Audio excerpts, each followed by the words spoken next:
All right. What is up, everybody? A lot of you are probably puzzled why I'm here by myself, but I decided to start a little bit early today since I already hopped on. I got everything set up. So we're going to go ahead and start right now. A couple of our fellow panel members will be joining us later in the stream, but they both got held up at work today. So I figured, hey, I'll hop in and be here for you guys right off the bat, and we'll kind of have a chilling, relaxing start to our stream. This is new for me because I typically don't go on by myself. But that'll be nice because I'll be able to address some of your comments quicker, and we'll just relax and chill out and have some fun. We got 4 people in here already. How's everybody doing tonight? I hope you all are doing well. It's a nice Thursday night. I had a nice day off of work today. I wasn't feeling too well this morning, so I wasn't at work today, but that's okay. I'm feeling a little bit better now, and I'm here to stream with you all and hang out with you all tonight. So I kind of want to get started right off the bat because we didn't get to talk about this last week. This would be the beginning to the Jump to Hyperspace event. Last week, we are hoping that Kaiju was going to end up recording this before he ended up coming out here, or excuse me, as he was coming onto the stream. But we didn't make it onto last stream, so we're going to talk about it now. Where do you get a Mandalorian pinball machine, man? I haven't seen any of those around here. I would love to get one of those. I know they've been doing crazy things with pinball machines for a long time, but I've never seen anything like that around here. Kaiju, if you're watching this, man, now or later in the stream, definitely let me know. I need to pick myself up one. But guys, at this event, we did see a lot of stuff that has kind of been teased and shown to us over and over again. And every time we see it, we're kind of hoping and praying for it. As you can see here, once again, we are being shown Tech and Crosshair. When are we going to get the rest of these Bad Batch figures, guys? I have no idea. It's kind of a mystery at this point. But I will say, me personally, I'm really interested in getting the head sculpts for these guys. I feel like a good portion of the show, they are not wearing their helmets, and that kind of caters to the whole personality of these characters. So I'm hoping that we do end up getting all the head sculpts. Obviously, with Echo and Hunter, we do have the head sculpts already. But for these guys, we haven't seen a single thing. And I'm going to be real upset if we don't get a head sculpt for Wrecker, because as you guys might know, I always talk about it when we talk about Bad Batch. I really, really, really want a head sculpt for Wrecker because he's one of my favorite members of the Bad Batch. So who knows? Only time will tell. Maybe they're behind the scenes working on the head sculpts, but they're not really saying much about these. I know they have a lot going on, and we're constantly getting releases here and there. But come on, Hot Toys, if you're listening, give us those head sculpts and put these Bad Batch figures out. I mean, at this point, season 2 is right around the corner.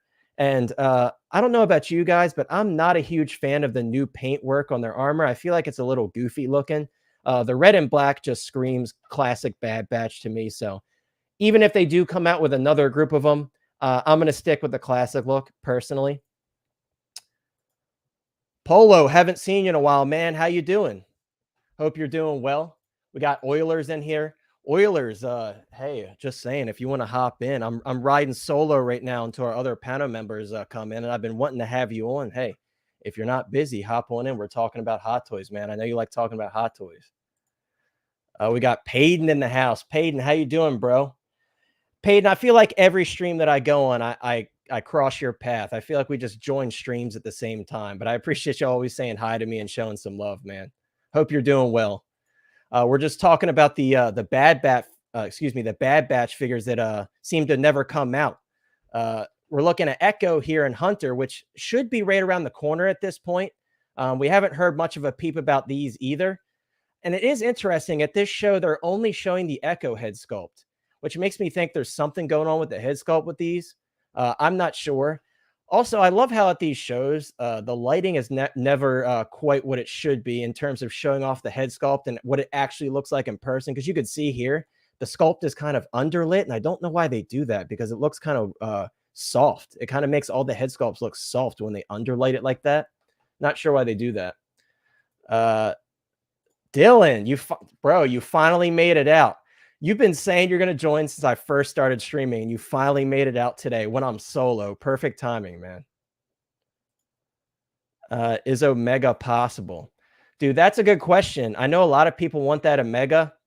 It would be an easy figure for them to make, and it would be relatively inexpensive, but I don't know if they have that on their radar. They haven't even finished the original members of the Bad Batch, so I hope so. I mean, I would love the entire crew, and obviously Omega is a great companion piece, not only just for the Bad Batch as a whole, but for Wrecker especially. So hopefully, fingers crossed. You can see here, man, this Kenobi Vader. I can't stop looking at this figure. Every time I go on Sideshow, I'm always finding my way back to the Kenobi Vader. I look through my list of figures on my wish list and on my pre-order list, and this is one of the ones I keep coming back to. If you guys haven't pre-ordered this one, I'm surprised you haven't already, because I know a lot of people got super hyped for this one and kind of dropped that pre-order immediately. I did grab 2 of these, and I'm glad I did, because now we have Reva and the Grand Inquisitor to go perfectly with that trio. So I'm super glad that I went with that second one. I had a thought that we were going to end up getting the Reva as well, and I'm glad that we ended up getting all of the Inquisitors so far. Of course, we want that 5th brother. Everybody likes the 5th brother, especially for the memes, but I don't know if we'll get any more. I honestly could see another Obi-Wan before a 5th brother figure. That remains to be seen. It's interesting that they're kind of spacing these releases out. I mean, we're going to talk about her a little bit later, but while we're on the topic, guys, we just got a Valkyrie release. I mean, how long have we been waiting for Valkyrie? Love and Thunder is on Disney Plus at this point, and we just got Valkyrie. It's interesting how they're timing this stuff. I'm not complaining as long as we're eventually getting everything, but it is interesting how everything's being timed. You would think they would want to capitalize on the hype, but they're not really doing it. They're just kind of putting out releases here and there. I guess they're working on them as they feel that they're ready to be pushed out. I don't know. Dylan says it's 12:05. I'm feeling it. Hey, I appreciate you, bro. I appreciate you finally making out. I know you're probably most likely catching us on the rewind, because obviously the time zones don't line up, but I appreciate you coming out and saying what's up live, man. I really do. Boba Fettuccine. What's up, dude? Hey, speak of Boba, I got my Arena Boba Fett. I just put up my review today. So if you guys haven't checked that out yet, either after the stream or in another tab, check it out. Really, really awesome figure. I know a lot of people are super hyped for that figure right now because he just started shipping in the US. Definitely check out the review if you're interested in that figure. Isn't this such a tease, though, guys? Let me go back here for a second. Why are you showing these figures that obviously have been long sold out and you don't plan on selling anytime soon? I mean, don't get me wrong. I love this Anakin figure, but come on, man. Like, you're just rubbing it in people's faces at this point. I don't know why they put out those legacy figures, as we like to call them, the long sold out figures. I don't know why they put them out at these shows, but I guess it's a good display filler. But it's just so funny. New collectors coming into it, they watch these videos and they're like, oh man, I want this figure. I want that figure. And then once they start doing some research, they realize that they can't get them. So I do feel bad for them. But obviously, if you're an intermediate to an advanced Hot Toys collector and you've been doing this for a decent amount of time, you know that they're long sold out and you can't get them anymore unless you buy it from the secondary market, unfortunately. C-3PO looks incredible, though, guys. I know a lot of people were a little on the fence about this release because obviously everybody wants that goldenrod C-3PO. But to be honest with you, I'm a huge fan of the weathering on this guy. Let's go back a little bit so we can kind of get a better shot of the head, because Kaiju kind of tried to get through everything, so he has to keep it at a certain pace. So I apologize if I keep pausing it here and there. But yeah, this figure looks incredible, guys. I love the weathering. If the prototype is nearly as close to what it is here, I'll be super happy. Or excuse me, if the final product is nearly as close as it is here to the prototype, I'll be super happy and I'll be very pleased with it. I think this looks incredible, and it looks like real dirt and grime. You can't really ask for more, for much more in terms of weathering. This looks incredible. And I just love the Attack of the Clones look. That kind of mismatched arm and the fact that he comes with that droid head is just really cool to me. I don't know. Let me know what you guys think in the comments below. I'm a huge fan of the Attack of the Clones look. Some guy said, what's up, everybody? Some, how you doing, man? I hope you're doing well. Thank you for stopping by on my Boba Fett review and showing some love. I really appreciate it. We're kind of going through the hyperspace footage that was provided by Kaiju Daddy last week. Since we didn't get a chance to talk about it on last stream, we're waiting for the rest of our panel members to get in. Euler said he can come in if he gets linked. Okay, dude, I'll send it over to you on Facebook real quick. Let me have this playing in the background so you guys aren't just sitting here bored out of your minds. Guys, who's picking up the Attack of the Clone stuff? Obviously, we got a big wave one of the Attack of the Clone stuff. You can see here they're showing off these the Bark speeder and the speeder with the sidecar. Who's picking up stuff from the Attack of the Clones Wave 1? Obviously, we have a Wave 2 incoming eventually. I'm really excited for the Attack of the Clones stuff personally. My thing is, you have to be smart about your pre-orders in these because these speeders, they're $550, $600. And especially with all these coupons and stuff that Sideshow's just kind of throwing at us. And even CollectorZown, Marcos is always throwing coupons at us in terms of, excuse me, I can't even talk right now. Sorry, guys. Again, I'm getting over being sick, so bear with me. Marcos is always throwing coupons at us for pre-orders, so it's definitely the time to be smart with your money when it comes to pre-orders, because a lot of this stuff, and I know things are kind of changing a little bit, but not quite yet. A lot of this stuff just sits and sits and sits, and then you see deals pop up on it constantly, and you're like looking at it, and you're like, man, I spent full price for this speeder, and it hurts, man. Like I look at all my Mandalorian stuff, my Mandalorian troopers, my Mandalorian speeder bike, and I'm like, dude, people are paying half of what I paid for those retail. So you definitely got to play the game, especially when so much stuff is coming out. If you intend on grabbing the entirety of, for example, the Attack of the Clones line, you have to be smart about it. Save up those rewards, pre-order stuff when you have a coupon, wait till it goes in stock for even more of a discount. You kind of have to play that game now, honestly. But let me send you over that link real quick, Oilers. Bear with me, guys. Bear with me here. Let's see. There we go.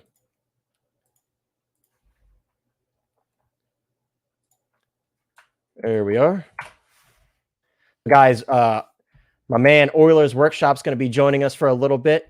I've been intending to have him on for a while, but I feel like now's a good time because I'm running solo. I could use someone to talk to and hang out with, especially Oilers, our esteemed guests. Let's see. Boba says, the weathering on C-3PO and the package is amazing. I don't collect Attack of the Clones, but I might get him and R2 just because they look amazing. Yeah, and even if you're not super into the Attack of the Clones line, especially R2, R2 is kind of like a jack of all trades. He comes with all those different tools and attachments and accessories. So even if you aren't planning on doing an Attack of the Clones display, you can throw him in with your original trilogy stuff, and it'll look just fine. Or even some of your other prequel trilogy stuff. He would look great. I think that Attack of the Clones R2 is kind of the definitive R2. And I know that's kind of sacrilege because everybody loves that R2 Deluxe. I have him myself. I love him. But this one everybody can get for retail, and he comes with basically everything you could ever want. Dude, he even has a cable with a C-3PO head that you can drag behind him. I mean, what more could you want from an R2-D2 figure? R2-D2 is the ultimate prankster, you know? Payton says C-3PO was a day one pre-order. Dude, if we weren't playing with the situation that we're playing with right now, where all the discounts and everything are coming to figures later, I would day one pre-order a lot of this stuff, but it just doesn't make sense anymore for the most part. Obviously, every once in a while, I'll crack and day one pre-order something just because I'm so like hype drunk over the figure. And I was close to doing that with C-3PO, but I decided, like, you know what? It's a hefty price tag. I believe he's like $330 retail before taxes and shipping on Sideshow. So I didn't want to drop that money without putting a coupon code or some rewards on it. So I decided to wait on him, but he is in my wish list. I will be getting him eventually. It's just a matter of when. You want most of the OT. Yeah, dude, the original trilogy figures are grails for a reason. I have a ton of the original trilogy figures. In fact, I think I have most of them. And it's interesting how recently they've just shot up even more than they already were. For a while, I don't know if you guys knew this, but you could get that Vader Tarkin 2-pack for a relatively decent price. Now it's like you got to spend an arm and a leg to get them. It's crazy. TX boy, how you doing, man? I hope you're doing well tonight. TX says he is. He said, "What's up, everyone? What's up, Hotline? Good to see someone going over Star Wars again." Marvel is yeah, the Marvel Iron Man market is super saturated. We're going to be talking about that in a little bit, in a good and bad way. But yeah, Star Wars, obviously we haven't received as many releases lately as Marvel. So it's good that we're going to be recapping this hyperspace event, because this is obviously all Star Wars, and we don't get all Star Wars events very often. So those of you that are Star Wars fans like I am, you definitely got to keep an eye on this video, because we're going to be going through some old stuff and some new stuff that has been shown. This event isn't over though, guys. So this video, a lot of the stuff that was shown here is a bit underwhelming, to be honest with you.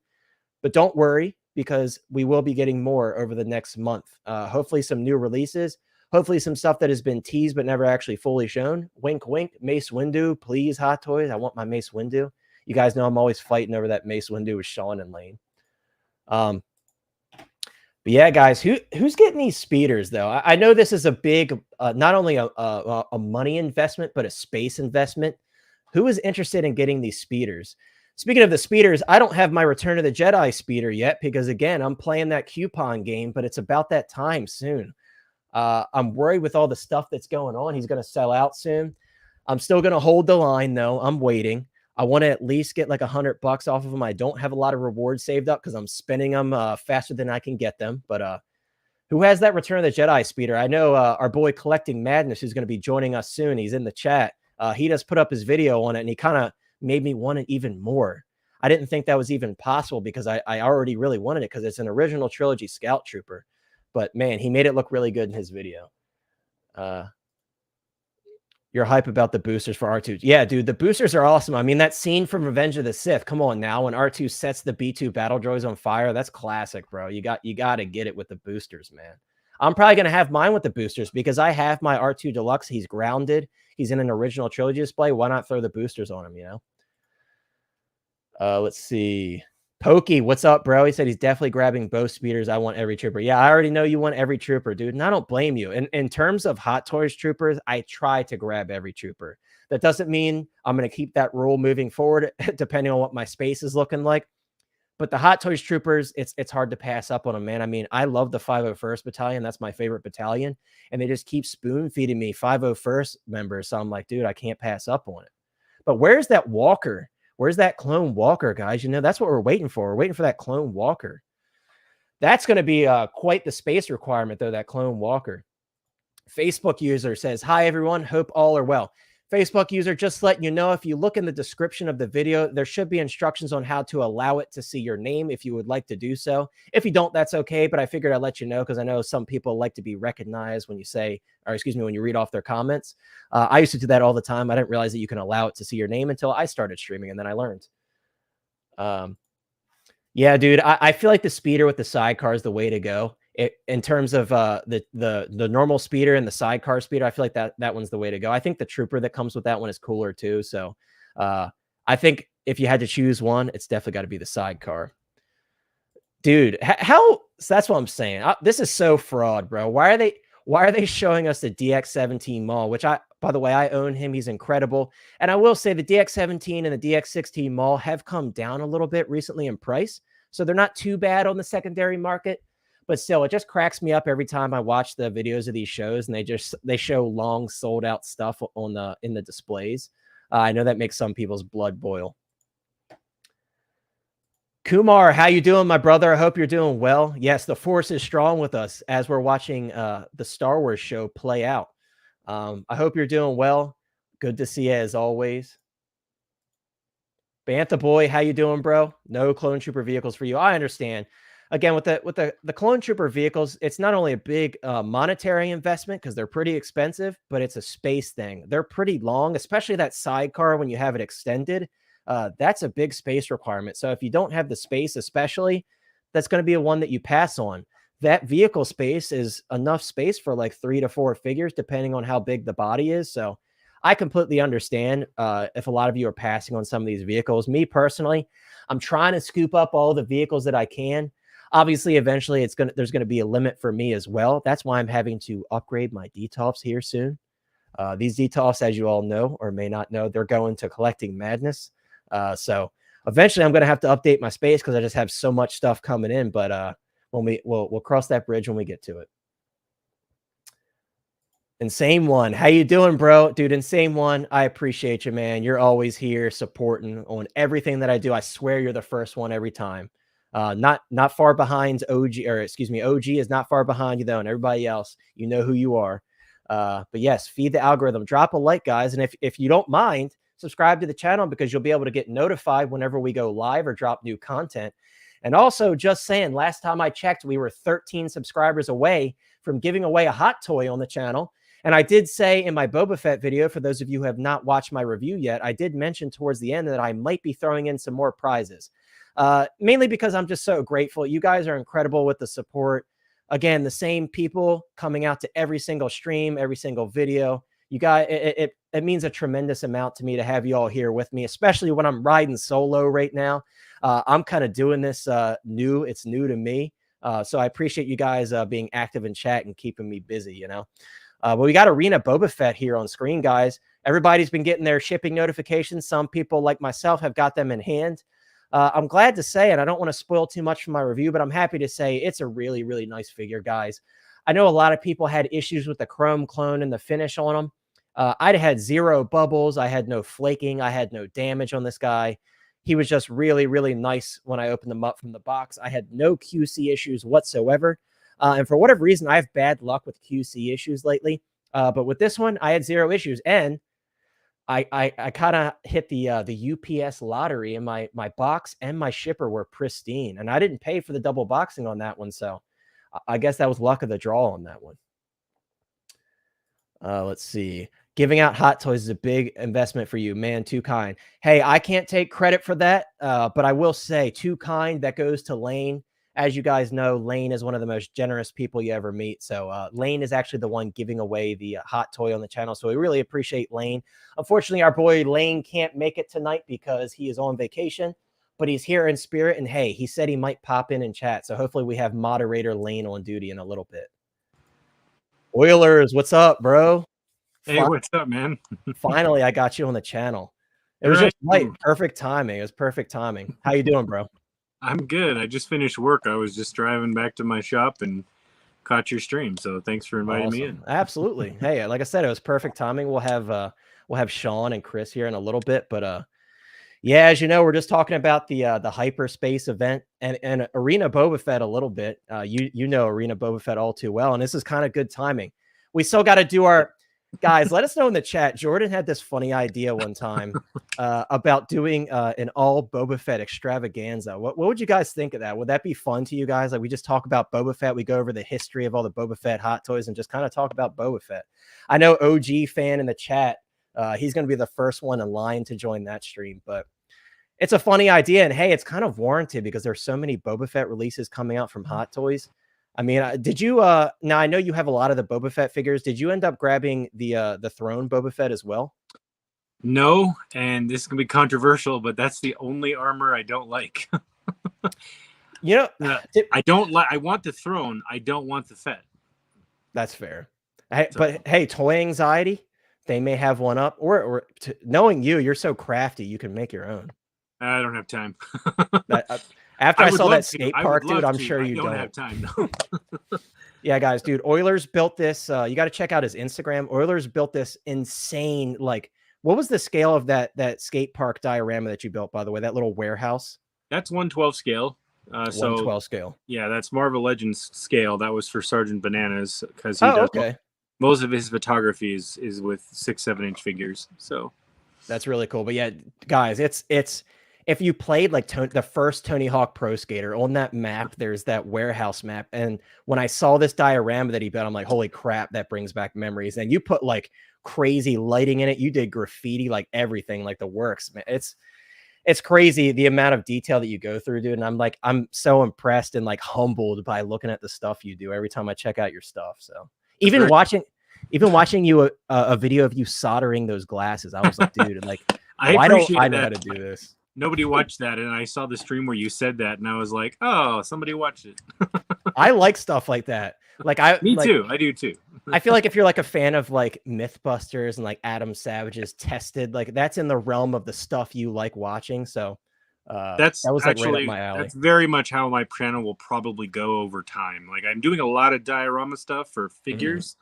But you're going to see stuff like that for me more as time goes because that's really who I am. I like to do a little bit of everything. So yeah.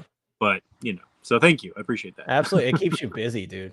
Like it's when you stick just to Hot Toys, it's fun and I love it. But when you do a little bit of everything, it keeps things fresh and interesting. You know. Ironically, the next video I have coming out, well, not next video, but maybe a couple videos. I've fixed my wife's purse for her. Oh really? Was that another like metal project where you're leatherworking? Her favorite purse. The strap busted, a little connector. So I show how to do that leatherworking. That's hilarious, dude. I love. Like I said, I'll be there. I'll be watching that. I love that type of stuff. That's hilarious, though.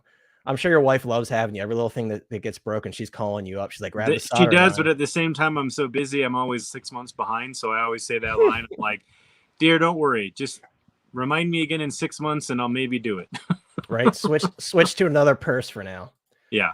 Adrian said a 6-scale purse. Dude, I don't know if you could even fit like one coin in that. Maybe a penny or a dime.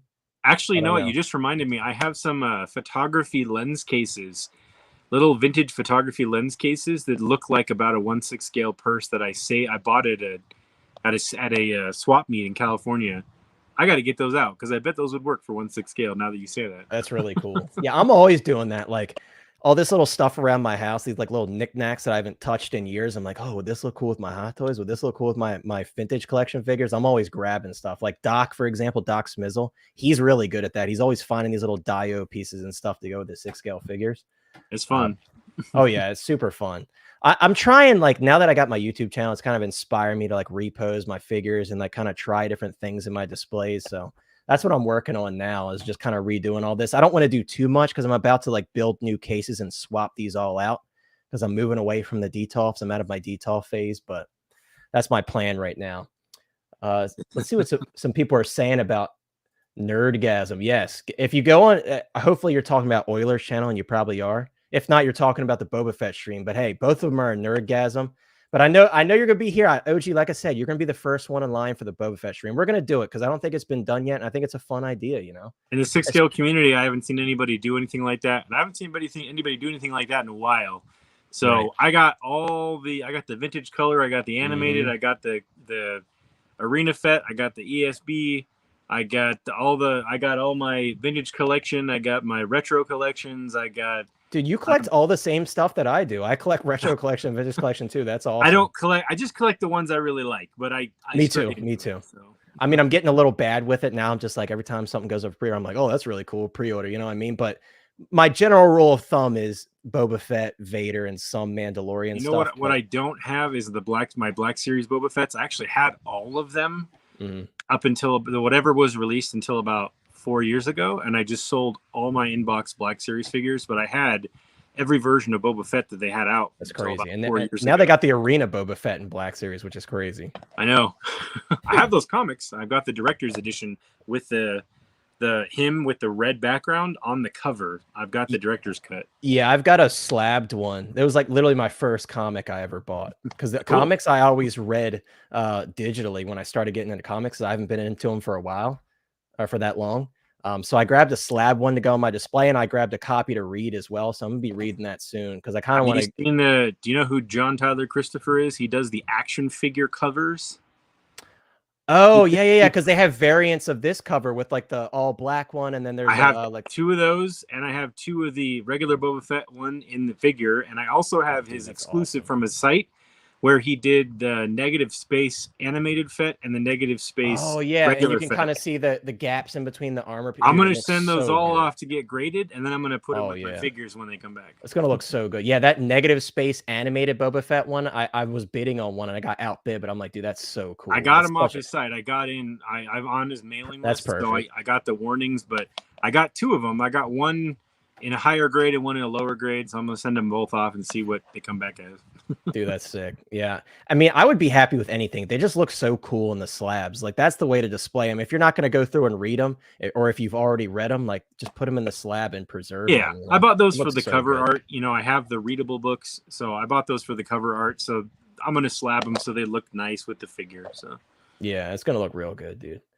OG says your videos and streams are like getting in the know. Oh, sorry, excuse me, OG. I think I said Oilers. At your first IPMS show, a dream come true.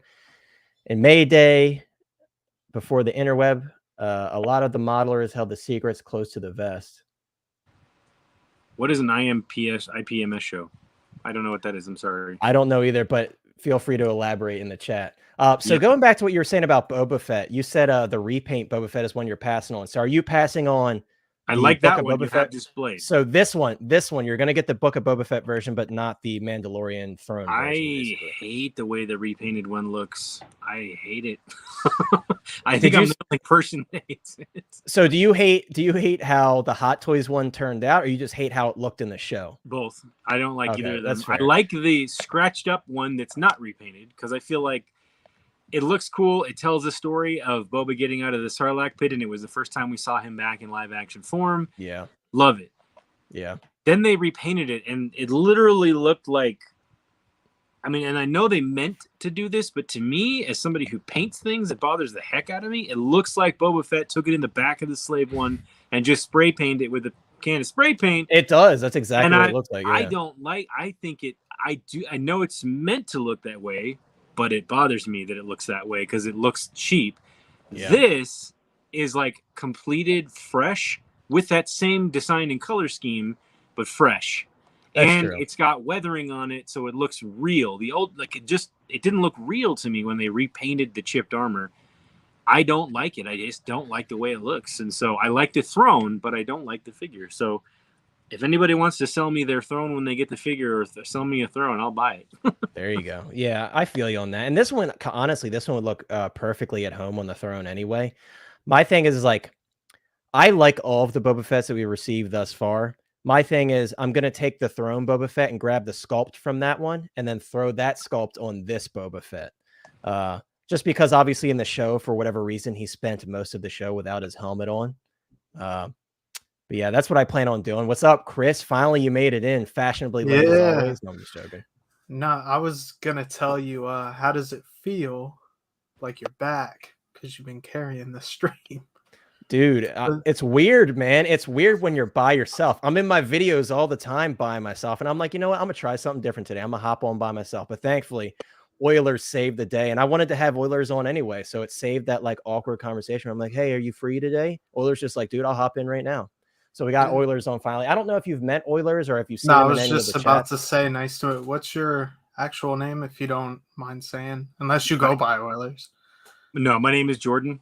I'm Jordan A. Right. And well, if you look at my Instagram, my whole name's there, Jordan Afonso. But okay.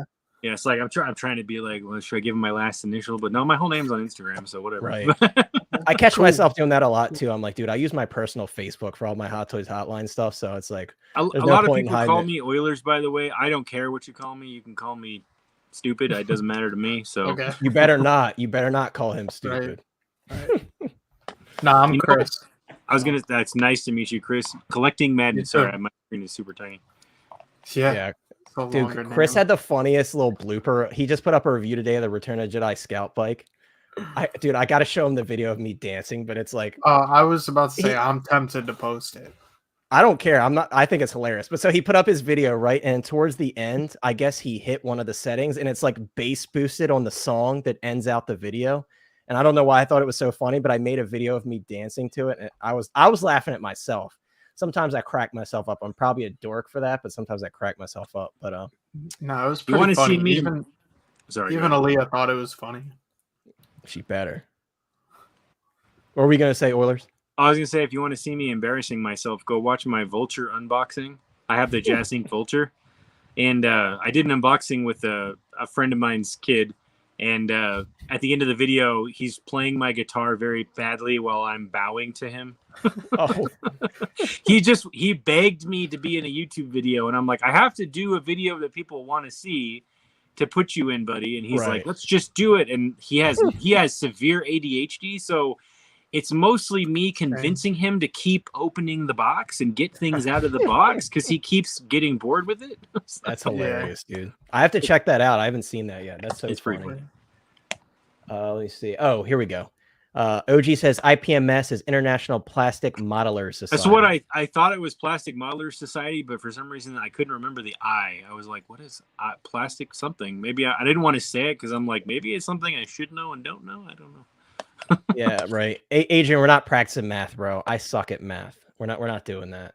I could do basic math, like for whatever reason, when I'm out at a restaurant, I'm calculating the tip. I'm like the guy for that, but everything else, my brain doesn't work that way. Bantha says the repaint looks a bit odd to him, not his favorite new iteration of the baddie. Yeah, I could see that. And honestly, like the hype has way died down for that one. How many Boba Fett's have been put up for pre-order and or release since then? Like 3 or 4. So I could see why a lot of people are like, I could do without that one. The throne, like you said, the throne is what drives people to get that. I didn't do these. My uncle did these, but talking about plastic model kits. Oh, dude, I love that paint job. That's so sick. On both of them, really. That's sick, man. It's the same paint with a little bit of a different tone. But my uncle did these. He almost won, like, what I don't know, whatever it is, one of the most prestigious modeling awards for model cars in the nation back in like, it was like 1998 or something like this when he did this. Damn. But he gifted this to me before he passed away. Actually, both of these. And so I watched him build these when I was like 5 years old, and we'd visit them in California. And he asked me which ones, if I wanted one, and I'm like, yes. And so yeah, absolutely. These were some of my inspiration when I was a kid for getting into models and modeling. So I keep them right here over here under my big O. Yeah, that's awesome, Nice, dude. I've dude. never seen those before. That's a cool little bit of history about those. That's really neat, man. I've You gotta always hold on wanted to stuff get like into that. It's really special. modeling too. Like I got Aaliyah's brother, and they're all into that modeling stuff. But I've always wanted to do it, and I need a 1/6 scale like the Harley, the Fat Boy for my Terminator. That's what I really want. Oh yeah, dude. Every time you bring that up, I'm like, why don't I have any Terminator figures, man? Come on, Hot Toys, stop playing around with us. Give us more '80s stuff. Like you already opened the door with the RoboCop. Just keep going. Keep throwing them at us. Keep throwing them at us. I want more '80s stuff, man. There's been a quietness from Hot Toys in terms of the '80s. What stuff. is the RoboCop film license under? What studio? That's a good question. I don't know. I was thinking about this earlier today with all this, and I asked the question on another stream, and I just had the random thought, and I said, do we have any evidence that Howard Chan still is actually the owner of Hot Toys? And maybe like because of Can all you the imagine? I don't know. It was just a question because I was just curious. I'm like, with everything that seems to have shifted a certain direction in the last, I don't know what, 2 years. Yeah. Yeah, I was like, did they change ownership, or did he like back away and let somebody else? I don't know. It's just because a lot of OGs who were there before me were talking about how things were so different for the first like 8 years Hot Toys was a company, and now it's even more different. And Yeah. I don't know. I just was wondering, and that's why I asked about the RoboCop IP. I'm really curious. Yeah, I'm not sure. If anybody knows in the chat, feel free to let us know. But yeah, I'm not sure about that. That's a good question because obviously they did the RoboCop 3 license for this one, and I'm feeling like they did that just because that was the easier license to get out of the 3 films. I don't know, because it's basically, and it even has the Peter Weller likeness, and obviously Peter Weller wasn't reprising the role in RoboCop 3. So. I'm very curious. I don't know, but I'm very curious if that happens to be Fox, 20th Century Fox, or a 20th Century Fox subsidiary company. Could be. I'm That would really make sense. curious to do a dive into that just for my own curiosity about all the figures they've done in the last few years and who owns what and when. Yeah, that'd be quite a deep dive for sure. Speaking of RoboCop, eventually I'm gonna hit you up about RoboCop because I want like a special base for my RoboCop figures. I know you're like super swamped right now, but eventually I'm gonna sneak over and hit you up about that because I saw one that somebody did and I'm like, that's cool, but I feel like Oilers could do it better. You know, I had an idea today. I'm just gonna throw this out there for future stuff because I'm doing those Smash bases. Yeah. I was gonna list those for pre-order this week, but I decided to delay it a little bit, just because reasons. But yeah, I saw they did the racetrack base with the 17th reissue of the Mark V.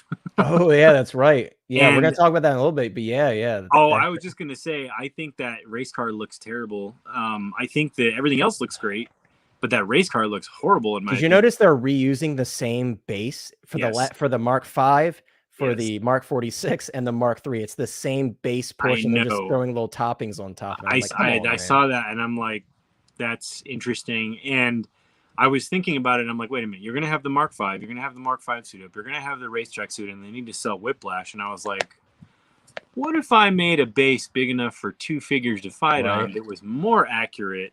And I made that for collectors. So that's something I started thinking about today. Yeah, I mean, that'd be a nice little way to like modify the base that you already did and kind of make it multi-purpose. That'd be really cool, man. I don't know, just a thought. Sean, what's up, bro? How you doing? Hey everybody, how's everyone going? What's up? We're good, man. We're just Hey we're just Oilers, chatting. who else is on? It's me, you, Chris, and Oilers. I think that's everybody tonight. And like I said, guys, for those of you who are just joining, Lane won't be here tonight, unfortunately. I know Lane's our crowd favorite. We love Lane to death, but he won't be here tonight. He's on vacation. Let's see some of the comments here. Penn says, I knew Bird Poop Boba would be the superior Boba after getting all of the former in hand. I don't know, dude. I don't know. Here's the thing. I really personally like the Nomad Boba a lot. I think that's one of the best head sculpts that Hot Toys has ever done. And I think that robe is like a really, really nice, thick material. My only complaint is mainly that crappy pleather strap they put on the cycler rifle. It's so bad to the point where I just took it off because I'm like, this thing's just going to crack up in a short period of time if it's not just treated constantly because it's like pulled so tight. But I really like that Nomad Boba. I think it's really nice. Not to say the other one isn't very nice because it is, but I don't know. I would probably give my vote to the Nomad Boba. And now the Arena Boba. The Arena Boba is incredible. But the thing is, the Nomad Boba is more of a new figure, and the Arena Boba is just kind of a repaint of the Empire Strikes Back with an extra accessory. Kaiju, what's up, man? How you doing? We're actually watching your stream right now. I don't know if you recognize it just from this stream, this frame, but we're watching your stream right now. We appreciate you going out and do this. You almost made it on the last stream. We were waiting to see if you would put up your video, and we kind of held out hope that would go up, and you put it up like an hour later. So we're like, whatever. It wasn't meant to be for tonight, but now we're watching it today. Kaiju, while you're in here in chat, I'm curious of your thoughts of this event. Were you underwhelmed at all? Or are you optimistic that throughout the rest of the event we're probably going to get more stuff? I feel like they probably just started a little bit weaker because they have more stuff to show later in the event. I'm curious what you think about that. Dude, this Dark Trooper is so nice, man. I don't know if you guys on the panel or anybody in chat is picking up any of the Dark Troopers, but I was pretty impressed by the engineering on this guy. I was worried that they would kind of skimp on the engineering because this was kind of like an afterthought, I felt like. But they didn't, and it even separates at the torso, so you can put the legs on the damaged one that comes with the Luke. I think that's a smart decision on their end to kind of make it modular and work with different pieces. A lot of people are theorizing that maybe they'll do an accessory pack in the future for this guy. I don't know about that because they have so much going on, but that would be really cool for sure. Let's see. Moff Gideon's another one, man. A lot of people slept on Moff Gideon. Oh, which Boba is that? Is that the Empire Strikes Back? I can't tell. Hold on, let me pull you up. Oh, you got both of them, man. Let me pull you up. So I just had an idea the other day. I love Ocarina of Time, and I love the battle between Link and Shadow Link. So I was going to do Boba versus Shadow Boba and have them doing like mirror images of each other. Oh, dude, that's so sick. So that's so sick, while I'm sitting here, I might start messing with that. Yeah, I do that all the time when I'm on other people's stream and I'll have to run the gears here. I just twiddle with stuff and like repose. It's fun to do. Apparently, Kaiju, you said his son runs the company. I'm not sure. I'm not positive about that. I feel like we need Monica here because Monica knows all that stuff. He's always got all the inside info on that. He's like a ambassador for an unofficial ambassador for Hot Toys at this point. Just seeing the TIE Interceptor made the event a huge win for me. Hey, dude, we're going to talk about the TIE Interceptor. I will say, though, I know a lot of people are excited for the Interceptor, and I am too, which who knows if they're ever going to make that. Probably not, but I don't think I've seen it yet. Yeah, so it'll come up in this video. It's actually at this event. But I would like the TIE Advance, bro. They showed Vader in that display with the TIE Interceptor. I'm like, dude, I want the Advance. The Advance is one of my favorite ships in Star Wars, and I'm like, that would have been perfect. That would have been like, if that's the vehicle, if that's one of those vehicles, I'm like, I have to have that. It would be the TIE Advance, man. I remember you saying I think right now for Hot Toys, we need to stop giving them ideas on how to tease us and just start pushing on having them announce to release what they're showing us. I would love a regular TIE fighter or a TIE Interceptor. And we show them this interest in the TIE Advance. Yeah, there is a lot of stuff that's obviously been teased and never released. I was hoping, and I still am hoping, that they maybe will pull Baze out of the vault, because we got the re-release of Rogue One in theaters and Andor coming out. And I feel like Baze and Chirrut are probably going to show up eventually in Andor. Maybe not in the first season, but it seems like they have a long plan for Andor. So Hopefully they show up eventually, and that kind of brings that release back from the dead. And maybe some of you that don't already have Churret, maybe you have a chance of getting Churret again. Who knows? I definitely will say, though, I think, Andor is going to bring a lot of trooper releases, especially like the specialists, the Death Trooper specialists. A lot of people are going to be upset about that because I think they're going to drop a couple Death Trooper specialists from that show. I don't mean to jump. Never mind. Read his first. He was just going to say you must get a minimum of 4 Dark Troopers. Bro, I don't have room for 4 Dark Troopers anymore. I did when the Mandalorian first came out. I was like, I'm going to get 3 Remnant Troopers. I'm going to get 3 of these, 3 of those. Not anymore. I'm filling my shelves too fast. Get them now and save them for your future house. See, guys, I'm going to say this right now. Don't listen to Sean. We're not telling people that, Sean. With vehicles, I'll say that. Vehicles, that's one of those things you buy and then you force yourself to make room for it when it shows up. Yeah. Don't you force yourself to get what you want without going into debt. I don't have to force myself with that. I make bad decisions all the time with Hot Toys. Don't worry. Just remember, when you buy Hot Toys, you're buying them for you, not for anyone else. So if it's something you want, buy it for you, not for them. There you go. Display it how you want. Where's the wisdom from Sean? Chris, go ahead. You said you were going to answer somebody's question. Yeah, just it was Peyton asking if anybody was concerned about Chrome Mando having QC issues. I've actually been one of the people since that's been announced that I've kind of had concerns, because if it's not like a solid dip, like plated, it's like supposed to be, I guess, vacuum sealed, like the chrome plated vacuum or whatever. Metallized. It looks. I will say this, just to add on to what you're saying, it is a different finish than the chrome clone trooper. It's completely different. Yeah, and usually when you do that, it's like a material. If it's not thick enough, it could like easily chip if you like hit it or something like that. Oh yeah, for sure. I mean, look at the original like chrome stormtroopers. They haven't held up very well. I mean, some people said just from handling theirs over the years, and I guess the acidity on your fingers has wiped away some of the finish. Yeah. I would hope that there would be an improvement to their process, considering those figures came out like many years ago, but who knows? And maybe Oilers, you can shed some light on that process, because I know that'd be something that's more up your alley, but still gonna grab it. I'm not good at there are different chrome plating processes, but the thing that comes to mind is pre-chrome plated model kit parts. When you get those, they're adhered to styrene, and that's all done in one pass. And the only time I've ever seen that stuff flake or chip is when it's really improperly stored. Even if you're touching it, like it's constantly hot, cold, hot, cold, hot, cold, and the plastic has a chance to shrink and grow, because the plating does not shrink and grow because it's actually got metal flake in it. So it's like pulling away from the surface constantly. That makes sense. And eventually it cracks. So in my opinion, if they're plating it or they're painting it, is going to make a difference, depending on, because you can paint it. It's harder, but you can. They probably won't paint it though. Right. And it depends on the type of plastic they use underneath.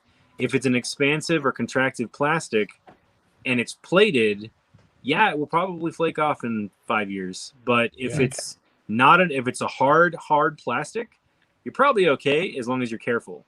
So you know how like a lot of this stuff that they'll switch between ABS, between vinyl, between styrene, between resin.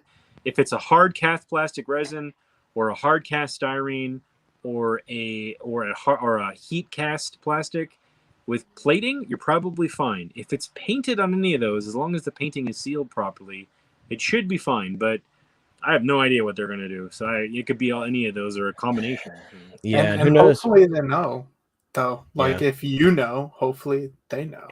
I mean, that would make sense. I'm sure they know, but sometimes people go, how do we save money even if we Exactly. Yeah, that's what I was going to say. I feel like they cut corners. Dude, that chrome clone has so many QC issues to the point where it's like honestly killing the secondary market value. Obviously, it held some value because it sold out. And like, for example, one of the seconds came up, or excuse me, one of the chrome, God, I can't even talk tonight. One of the chrome clones went up on seconds today.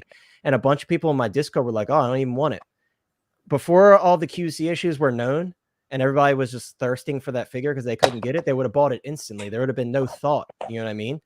But it's to the point where a lot of people are like hesitant to even buy it. And I'm worried about my own. When I get it from Sideshow, whenever mine ships, I'm worried about my own. It might show up and have issues. Because you saw last week, for those of you that were on stream last week, V opened his live and it had like a big smear of paint missing on the side straight out of the box. So I have mine and I opened it to show the face off on Geeking Out, but I put it right back. I've never unpacked any more of it or looked at it. I can do it if you want. Yeah, I'm curious. I'm not going to do the lottery. So yeah, the Chrome Clone lottery live. Let's see what happens. See, I have 2 of them, and both have no issues. Let me grab it. I'll be right back. Sean, I'm hoping that you didn't just get really lucky, because I've seen so many that have issues. Like, but maybe it depends on the batch too. Like maybe you got the earlier ones out of the shipment. I don't know, but I'm glad that yours weren't messed up, because obviously when you buy multiples, that's even worse. Like you get a couple in and you're really excited to put them in your display and both of them are messed up. That would have sucked. You're getting it too, right, Connor? Yes, I have like 1 payment left on mine. Oh, okay. Because I was gonna. All right, guys, here we go. This is a live Chrome Clone lottery. That's what this is here. It's a nail biter for sure. Let me back it out. Riley, what's up, bro? How you doing, man? Callers out there, what's up, Riley? You send positive vibes to Euler. Yeah, right cross now, your toes. that everything is okay in his workshop, and everything's good with Black the Panther trailer song. Trooper. Everything's gonna be all right. Oh yeah, we gonna be all right. We Yo. gonna be all right. Dude, that trailer's so hype, man. I'm so excited for that. Watch, I movie. open this up and Namor's inside of it. No. Can you imagine? They sent you the Namor prototype on accident. Hold on. Oh, we're gonna Maybe talk it's about a the M1. cross-dressing clone and it's wearing some lingerie. And you just walked in on it. I feel like that's wishful thinking on your end. I think that's what that is. There he is.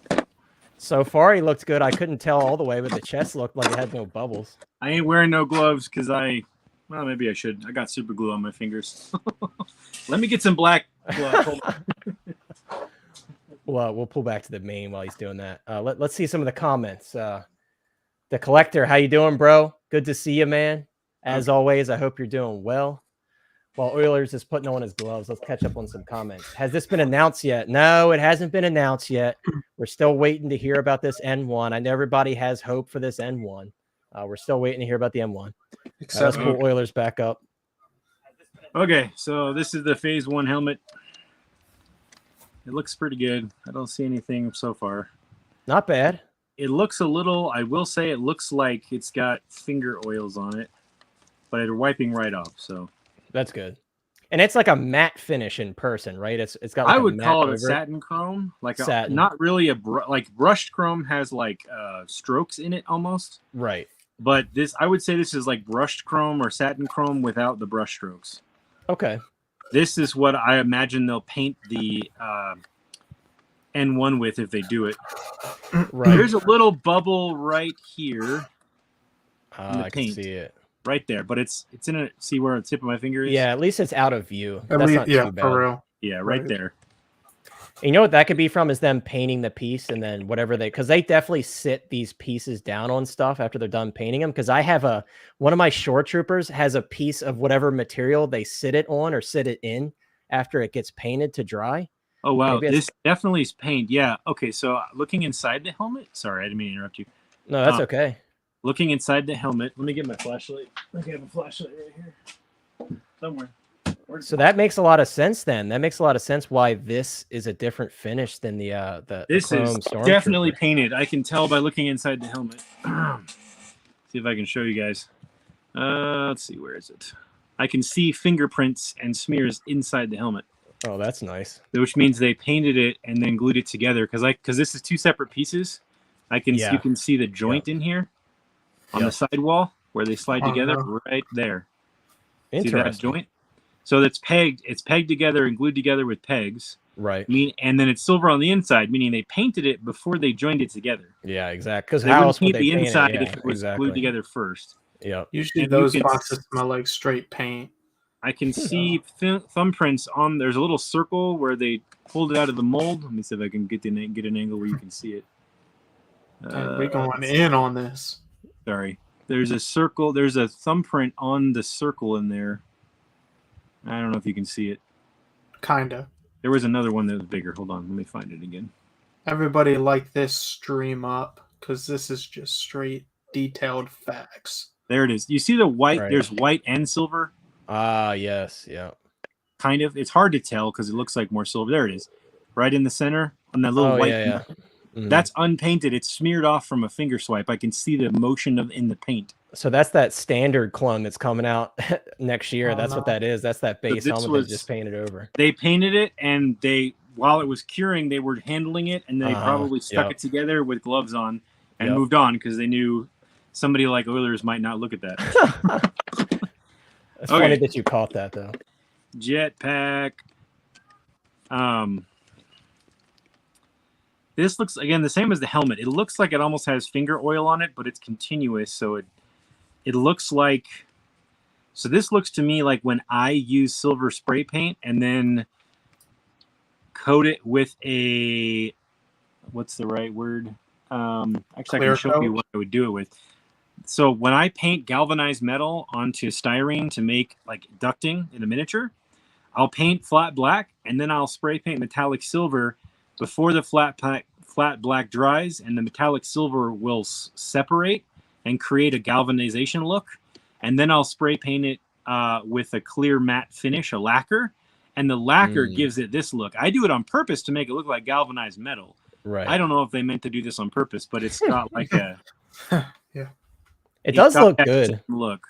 Yeah, it looks good. You can see there's a little bit of a thickness to, you can see it. The edges are not as fine as they are on the other jetpacks. I see what you mean. Like the detail got covered up a little bit because the paint is so thick. Yeah, there's the Death Watch. Oh yeah. And the edges are not as sharp. Yep, I see what you mean. So to me, that's indicative of like probably 2 coats of this paint, or the paint was really thick. Right. Yeah, you can see it on the dots on the back actually very clearly. Oh yeah, look at that. Bubbly over here. The dots look rounded here and they look sharp here. That's from the paint being quite thick when they laid it on, or the lacquer finish being really thick. And so I get this same look when I spray this on to metal flake. So I get the exact same look. So anyways, somebody needs to do a drop test on this stuff like they did. Drop test. Ain't nobody doing no drop test. There's a face. Sorry, I'll try to move quicker for you. Oh, the better helmet. I'll do it. I actually like this one less. Oh, really? Is that a bubble on the front?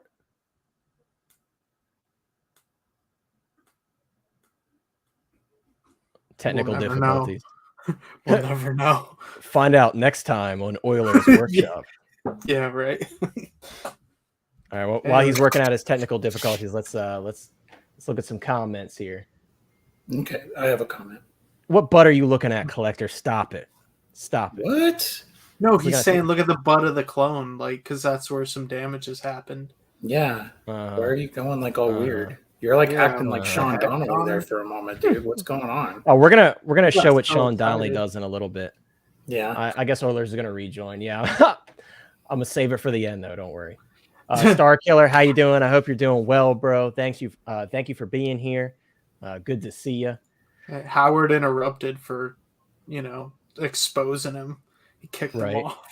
You have a better chance of seeing God than of Hot Toys making the M1, dude. At this point, that's what it seems like. But they keep showing it off, so who knows? Who knows, man? If it ain't 100% false, I send it back. I'm paying for perfection, Howard. Yeah, dude, I don't know. I'm definitely, I'll be honest with you, I'm pretty picky with QC issues. If I see something and it's like pretty noticeable, I can't unsee it, and I have to get a replacement if it's bad enough. But I know some people are just like, oh, I don't care. I might do that myself anyway. Eventually, I might cause some damage to it. But me personally, I keep my figures as pristine as I can. So a QC issue with like bubbles and stuff like that, I wouldn't settle for it personally. If you see something, say something. See, I noticed how a lot of people no one's saying that Sideshow worked with them when they reported the issue. Apparently, Sideshow's just saying to return it. Yeah, that's what like Don Prime, for example, that happened with him, and they told him just to go ahead and return his because they didn't have anything that was better in their warehouse. I mean, I know they say that a lot. That's like their generic customer service response that they have on deck, but I don't know. All right, Oilers, let's pull you back up. The burning question, was that a bubble in the front of the helmet? I got a call from the wife. That's okay. So a bubble in the front. Hold on. Let me just... Oh, no, guys. We almost made it. It was looking good so far. I don't see a bubble, but there is... It's like on the brow. There is a little tiny bubble on the brow. You're right.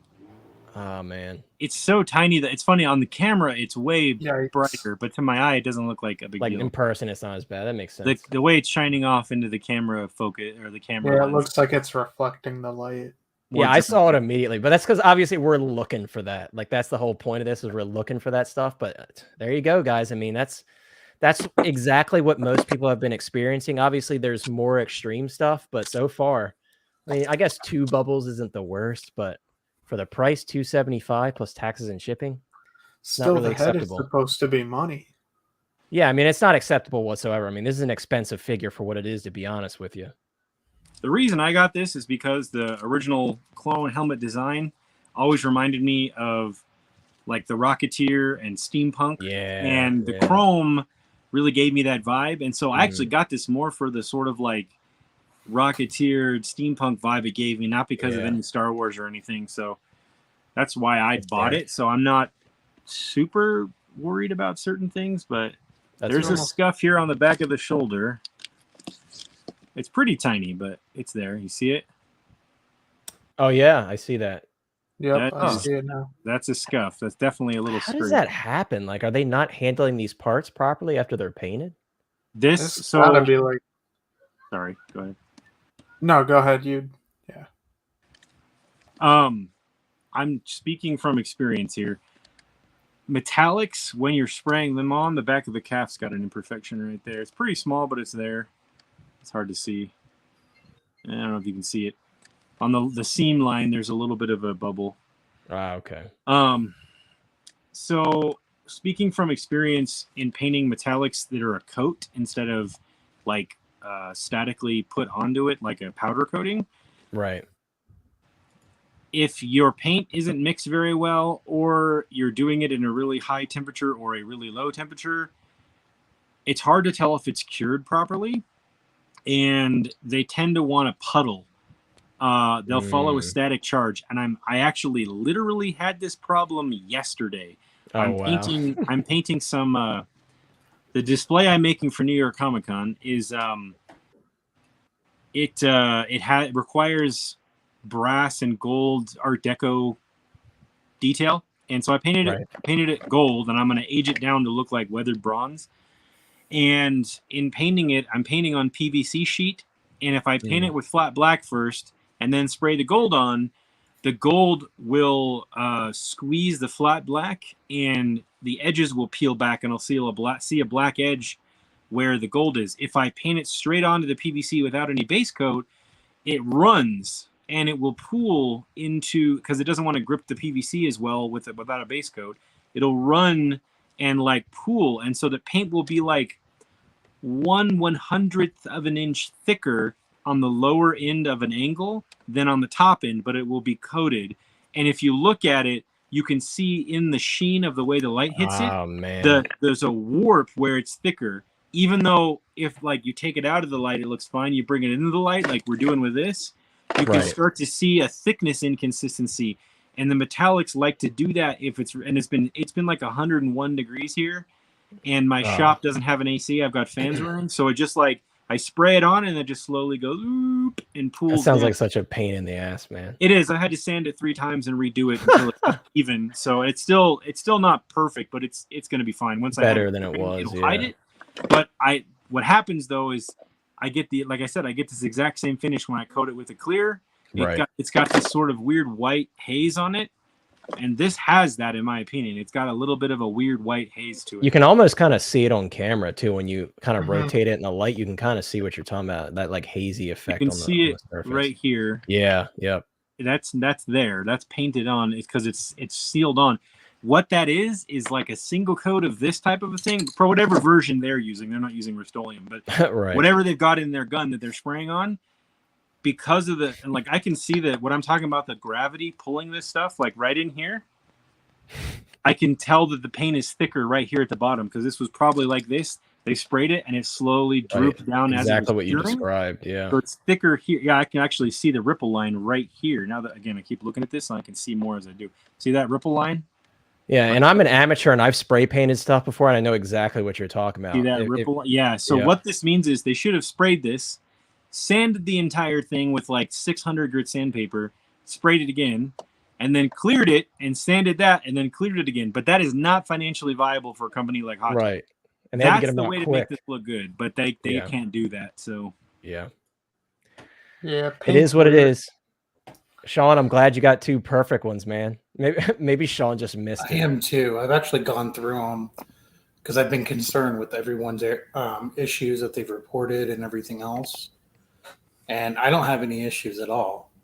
Yeah, Sean's got the real grails. He's got like that's the next thing. People are going to look for pristine, no bubbles chrome clones. And this, again, and because of the paint not being, the finish not being consistent, the more I touch this, the more I can see whatever oils were on there are moving around. So interesting. I feel like spraying this with rubbing alcohol and wiping it with a microfiber cloth might clean that all off, and show how bad it really might be. Yeah. I mean, to me, this is fine. Honestly, I think any worse than this, and I would complain. But to me, I will live with this, and I will be okay with this. I feel like this is acceptable for what they did to it. But if they, let's just say they charge $40 more, I'd be complaining. Yeah. You know, so at least yours didn't have any major bubbles on like the chest plate and stuff like that, because that's what a lot of people experience, and obviously that's like right in your face every time you look at the figure. I was gonna say at least some of the stuff, like it's you got to get close up on it, so on the display it wouldn't be that bad. But I agree with you, Connor. I think the market might go up with that. Especially somebody searching, and that'll be like the new thing. Well, it's like the Predator sure. figures with the pleather that's broken down. Everybody's like, I want a pristine Predator figure with no broken down pleather. That's how it ends up being. It's like Han Solo and the boots and stuff. Yeah. He looks real good with the jetpack, though. I'm so glad they included that jetpack. Looks real good, man. And the magnetic jetpack, it's about time that they make that a standard with everything. It's good to see that they're finally doing that. Even like the Arena Boba, obviously he has the magnetic feature, but you can also clip it as well, so it's accurate to how the jetpack actually attaches.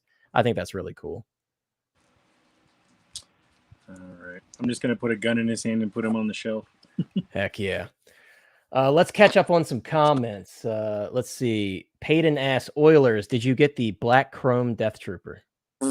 Nope. See, for me, I actually like that one more. That's fair. I actually like that one more. I just really like that light black chrome look.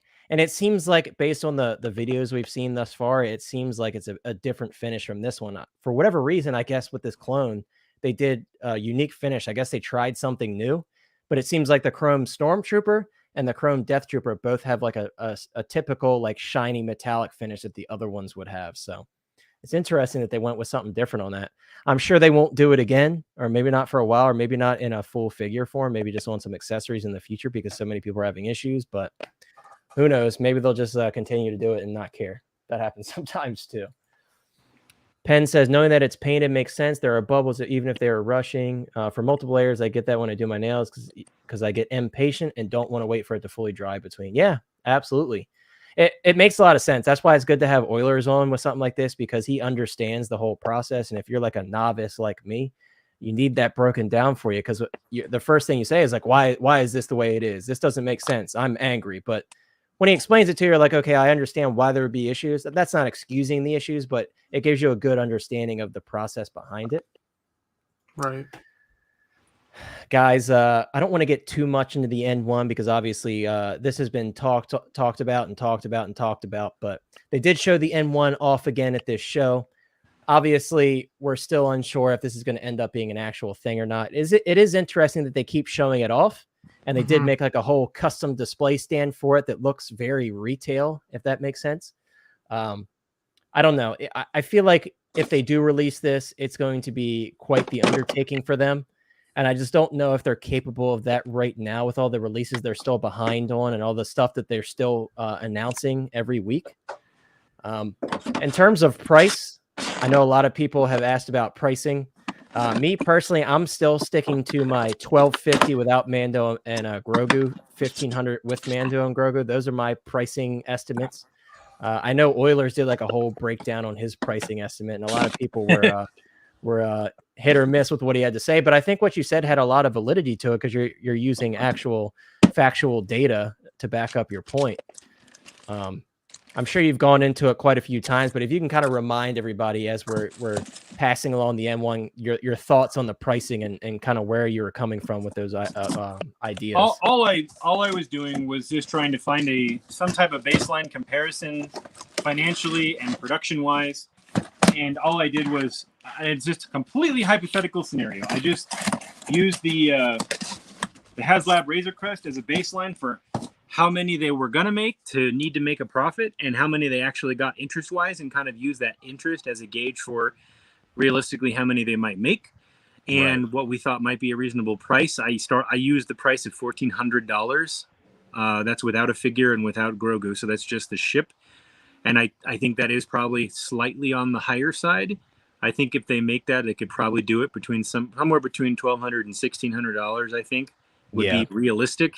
Mm-hmm. And we did price, between 2,500 units and 7,500 units. And to me, basically, I just figured out that I think financially it's viable for them to do, from like if they could actually make as much money on it as they would make on a normal figure release. So financially it would be possible, and it's not out of the question, but it was really a matter of time. Would they want to throw this in with their 150 billion other things they're making? Exactly. Yeah. Exactly. That's what I was saying too. It's like, it absolutely is not a matter of do they want to make it. It's like, can they right now with what they have going on? They have so much stuff. Sean knows. Sean's our numbers guy here with all these releases. He knows like we're still due 19 things to be released this month, right, Sean? It's like, I mean, it's actually because the Captain America. Oh, that's right. He got pushed Sam back. Wilson just got pushed back, and then the Iron Man Mark III construction set got pushed back also. So let me see here. I'll give you the exact numbers. Just give me a moment. While Sean's getting the numbers, this is the TIE Interceptor that was shown off with Darth Vader at this event. Talk about a tease, man. This reminds me of that freaking that Anakin Starfighter that we're never gonna get. This is just them flexing on us, I think. I don't think this is gonna be like the wave of giant vehicles from Hot Toys. I just think they know that it generates a lot of buzz and it's a good piece to have at a display. So I don't think that means we're going to start getting every vehicle of our wildest dreams, but this is really cool. It's really cool to see. Obviously, it's massive. I mean, you can kind of see it. Let me move our faces here real quick. You can see it in the scale. The people next to it too. Right. Yeah. Look, I mean, there's this gentleman's head right here next to the ship, and you could see it's massive. I mean, now talk about space. You think like the DeLorean's big. This is giant. This is something you need an incredible amount of space for. And this wouldn't be one that I'm like, oh, I'll buy it and worry about it later. This one, I would have to find space to hang it from the ceiling because that's all I got for this one. I don't have any coffee tables to put on. My girlfriend would kill me. I can't do that. You'd probably have to anchor this from the ceiling though. With some chains, with some serious chains. You're not using fishing line for that. Yeah. Absolutely a work of art though. Yeah. It's an incredible piece. And I don't know if we get much of a close up from Kaiju in this video. It is really cool. Yeah, it absolutely is a work of art. Yeah, we're going to talk about Vulture again. Actually, the next segment that we're moving on to after this this TIE fighter, we're going to talk about Vulture again because Vulture actually was just shown off again at another event. That one's more realistic than the N1 in this. Yeah, for sure. I mean, look at this cockpit though, dude. It looks so good, man. Like stuff like this is like a dream piece because you can't really fall in love with stuff like this because most likely it's never going to come out. Is it really cool? Absolutely. I love it. I would definitely buy it. Price pending and room pending. But it's cool that Hot Toys does these little flex pieces every once in a while just to remind us of what they're capable of, you know. But let's move on, guys, to the next topic. I just discovered that these hip joints are ratcheted. Dude, yeah, on the Arena Boba Fett. So I just actually posted my review today. And I mentioned that in the video. That's like one of the best bodies that we've seen in a long time. This is amazing. This thing is so really tight. Sorry. So good. Yeah, it's so good. That's And what like she said. the ratchets on the legs, Sean. Or, see, I'm calling you Sean because that's what I Sean know said. that's his. I have to say it for him. This Yeah, but Boba you hear- Fett hurts. Yeah, you can hear it. The ratchets and the joints are insane. Like they're really tight and they're very positive and clicky. It's a Let me really wear 'em nice out. body. No, it's kidding. Right. Yeah, let's do that now. Just take away 3 years of posing all in one Yeah. sitting.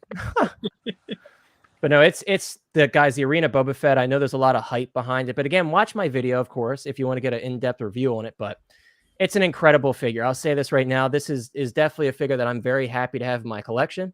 And if you guys are kind of on the fence about it, keep an eye on that wait list. Keep an eye on your email because it definitely is worth picking up if it's something you're interested in. Yeah, and Connor's being nice enough to throw his in with the detoffs. Yeah, I'm definitely not doing that. So that's not happening. Kaiju says that Arena figure is a really nice figure considering so many figures they release quickly. Exactly, Kaiju. Exactly. So I actually mentioned that as well in my video that I was surprised because the Arena Boba Fett got pushed out quicker than the Chrome clone, but the Chrome clone had a significant amount of issues. Obviously, as Oilers has kind of helped us figure out, it's partially to do with how it's painted. And the Arena Boba Fett seems like a much different finish from the Chrome clone, based on what I could tell off of video.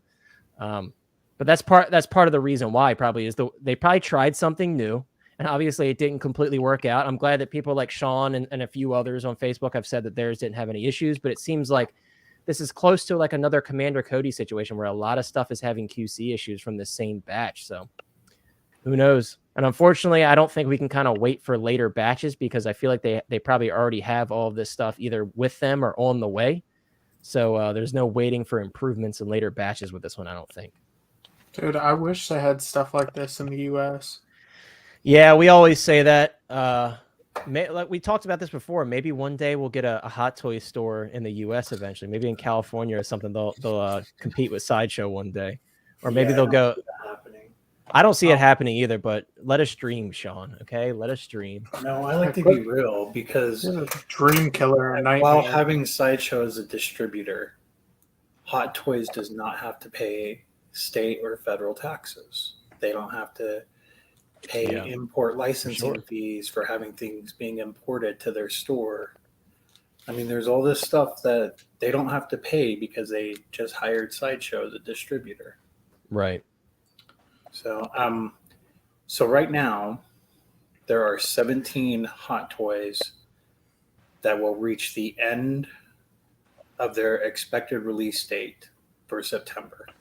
Jeez. There's 17. 17. Are we going to get all 17? No. We'll get like 2. Right. Yeah. At this point, keep an eye on your accounts though, guys, because if you have a bunch of pre-orders and you were firing away at the finger last year when all this stuff was dropping, you may or may not get charged soon for this stuff. In a little bit, we'll talk about all the stuff that has started shipping, or at least is about to go in the preparing to ship phase. Because as you know, Sideshow lately has been charging people, and then it takes a bit of time for them to actually get the item from the port. But hey, speaking of that too, without ruining the content for later, a few of the 2 items that you're talking about that people have received shipping notices that they have to have the funds in the account by September 9th. Those 2 items are not part of the 17 for September. Really? Those 2 items, their expected release date is October 22. Yeah, so they're definitely behind. They're definitely behind. Then we're not getting 17. That's for sure. But I could see Absolutely 10. Insane. Yeah, for sure. I could see 10 happening, but not 17. My number is 6. I'm going to stick with 6 because it just seems right to me. It seems like that's a reasonable amount for them to get out because it's like they're pushing out all this new stuff. I mean, we already have 2 releases this past week. And it's like they're going to keep pushing stuff out. So it's like it's hard for me to say that they're going to be able to get 10 out, but we'll see. We'll see. I hope you're right because then finally people can stop worrying about pre-ordering new stuff and they'll start getting stuff in that they've already paid for, you know? Kaiju says the Chrome Stormtrooper is way better than the Chrome clones, so don't let the negativity of the figure affect you getting it. I have heard that, and I've seen in photos and videos of the figure, you could definitely tell that it's more so like the original metallic Chrome Stormtroopers. It's that type of finish as opposed to this new one that they used on this Chrome Clone Trooper, so I'm really glad to see that. The collector also mentioned that people are probably worried about their Mando. Obviously they are, and then Chris did bring that up earlier, but I think the Mando is going to be okay. I think it's a different finish, and I think the Mando finish is something that they've done enough to where they've kind of mastered it as much as they can, so I think we'll be okay. Yeah, exactly. Yeah, exactly. So it's sold out, so we're not going to have any more batches. Everything that's already been produced is probably on its way to Sideshow. That Chrome Mando also this has gotten way more time to produce too. Oh yeah, for sure. For sure. Bob, what's up, man? Hope you're doing well, Bob. Bob says the Arena Fett is a fantastic figure. No screws on the bottom of the feet like last year's dude. People are never going to get over those screws. Hot Toys messed up with that. I will say though, guys, I like the Armorer figure. It's just the single jointed arms are a joke, and like the screws in the feet, it doesn't bother me that much, but it's a little interesting. Oh, here we go. Dude, that's awesome. The fact that you just came up with that amazing little display there that quick behind the camera, that's awesome, dude. It's like I just thought that would look cool. Him fighting. you're an imposter. I love the prototype Boba Fett gear on the Empire Strikes Back Fett. It looks so good. That's why I bought a second one. I had the original release Empire Strikes Back Fett, and then I got the 40th, so I could have one with all of the prototype gear. He's got the Jag eyes on the helmet and everything. Love it, dude. That's so sick. Dude, look at that sick diorama in the back, though. Yeah, I'm assuming you made that behind them, right, Oilers? That's you. That and that. Yeah, that's so cool, man. That's my Danger Room diorama for the So Toys Gambit. Oh man, that's so cool. Danger Room transforming into the Savage Land. Is that like a resin to make that look like it's a puddle of water? Yeah, in that footprint. That's so cool, man. That's incredible. That looks so real. You can watch the entire build on my channel. I'll have to do that. I'll have to do that, man. That's awesome, dude. See, we got to have Oilers on more often. He has so much cool stuff in that shop, and I'm sure a lot of us haven't even seen yet. So actually, TK, we were actually just talking about the hyperspace event. We just moved on to a new topic, but nothing much from the hyperspace event. The only real new thing that we saw was the TIE Interceptor. But that probably won't end up coming out. Most likely, it's more so just a flex piece. So, but yeah, guys, we've got all the Spider-Man here in one photo. A lot of people have been asking about the Andrew Spider-Man. My theory on the Andrew Spider-Man, I feel like and this has been backed up by some talks from people that are in Hong Kong to get information on the Hot Toys stuff. They said that Hot Toys is actually reworking the head sculpt and some of the accessories. And also, if you guys remember, when this was first shown off, it actually says Amazing Spider-Man still on the base, whereas everything else in this display, this is all No Way Home branded. So I feel like they were probably still working out the license, but they wanted to show it off with the rest of them. So I feel like we will be getting this Andrew Spider-Man still. They're just working out all the kinks, changing up the head sculpt, and giving us the No Way Home branded base instead. That would make the most sense to me. Someone also actually brought up that the Sandman base is massive, and yes, it is. When you see it in a display like this, and you can kind of see the scale with all the other figures, it's giant. But Toby's looking real good there, man. I got to be honest with you. I'm really excited. I did end up grabbing the special edition set here with the Sandman base and everything. I'm super hyped for that. I couldn't pass because here's the thing, guys. This No Way Home was the film that got me to collect stuff outside of Star Wars. I was just so in love with that movie, and I had such a good time. I'm like, dude, I got to start collecting Marvel. Like, that's what put me over the edge when we saw Tobey Maguire on screen again, and I knew I was gonna end up picking up that figure. I'm like, it's time to jump into the Marvel and everything else. I've branched off to horror, 80s, all kinds of stuff. So I have No Way Home to thank for that. Let's see. Yeah, it does look good. It looks really good. Oilers does some crazy work. You got to check out his channel. I know on his Instagram, he's got a pretty insane Instagram. I think you have like 12,000 followers on Instagram or something like that. You guys recognize that? That is why am I blanking? Imagine Vader and Ahsoka fighting. Oh yes. That's awesome, dude. This is a test I did for Malachor. I didn't film this one, but I'm thinking about making produced bases of this Dang. or That would similar. be really cool. It seemed my brother could be doing this stuff too with you. He needs to talk to you. Yeah, he's very crafty. That was such an emotional scene too. That's a really cool display base to go along with that. Maybe eventually Especially we'll with get the Rebels Vader figures. coming Who out. knows? Yeah. Yeah, I wish we had It's a the wrong Rebels side, Vader, but but yeah. Eventually we'll get Rebel stuff. I know everybody's hoping for that. This is a life-size Doctor Strange. That's cool. This figure got so much hate when it first got announced after we saw those photos at the toy fair, and it looks so much better than it did in those original photos. It looks so dull in those original photos, but I knew that it would change once we actually saw photos in proper lighting, and it looks way better here. I personally am not going to end up picking it up. I was on the fence about it when it first got announced, but now that we got a Mark III, and eventually we'll get that Mark 46 here, I think. I don't think I'm going to end up picking this one up. I don't think I'm going to get this one. I really don't. I really don't. And No a problem. 200 Mark V. Yeah. Peacemaker. Guys, Peacemaker is still sold out on Sideshow. How many of you, when you saw Peacemaker was low stock, decided to jump in and grab Peacemaker? I did personally. I was still on the fence about him. I'll be honest with you, before they kind of forced me to make that decision. But the more I thought about it, I'm like, I have been looking at that King Shark for a while, and I would want a companion piece for him. So, excuse me, I did end up grabbing the Peacemaker, and I'm glad that I did. But it is pretty crazy that he hasn't been restocked yet. I was expecting that this one would be a fake out, but it hasn't been.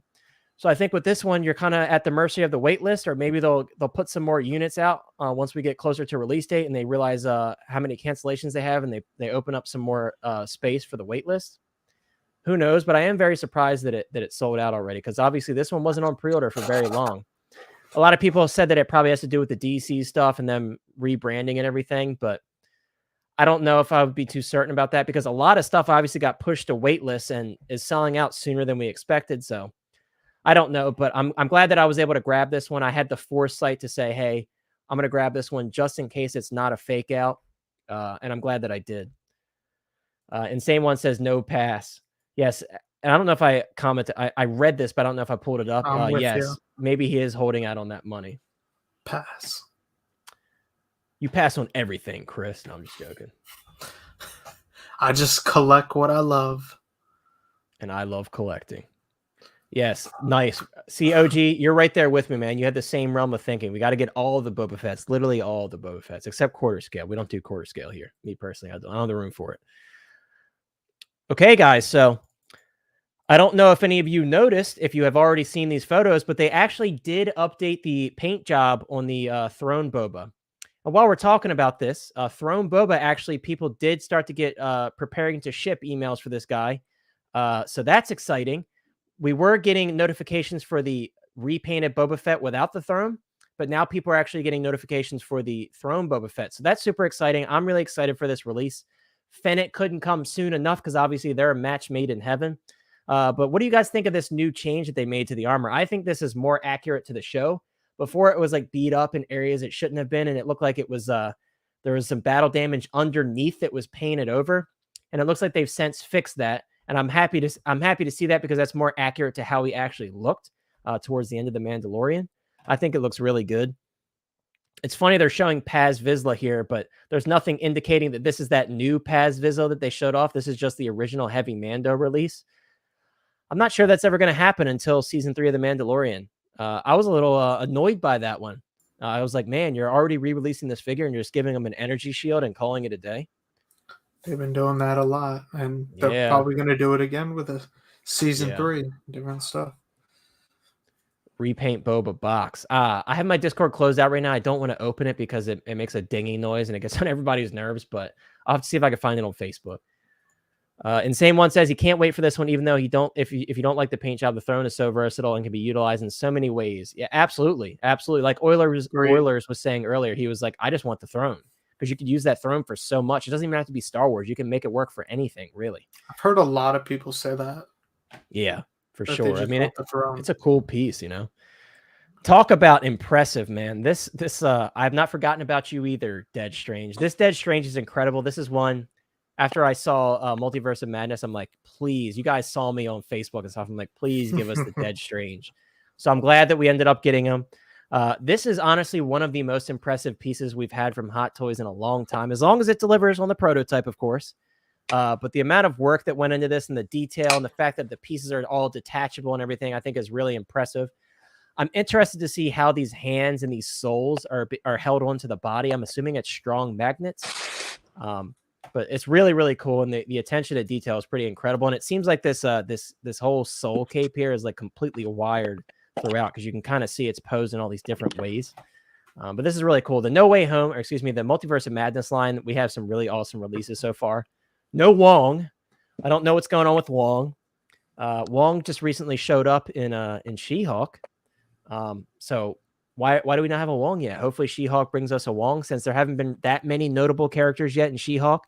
Maybe he'll be one of the releases we get from She-Hulk, but hey, this crazy theory or whatever.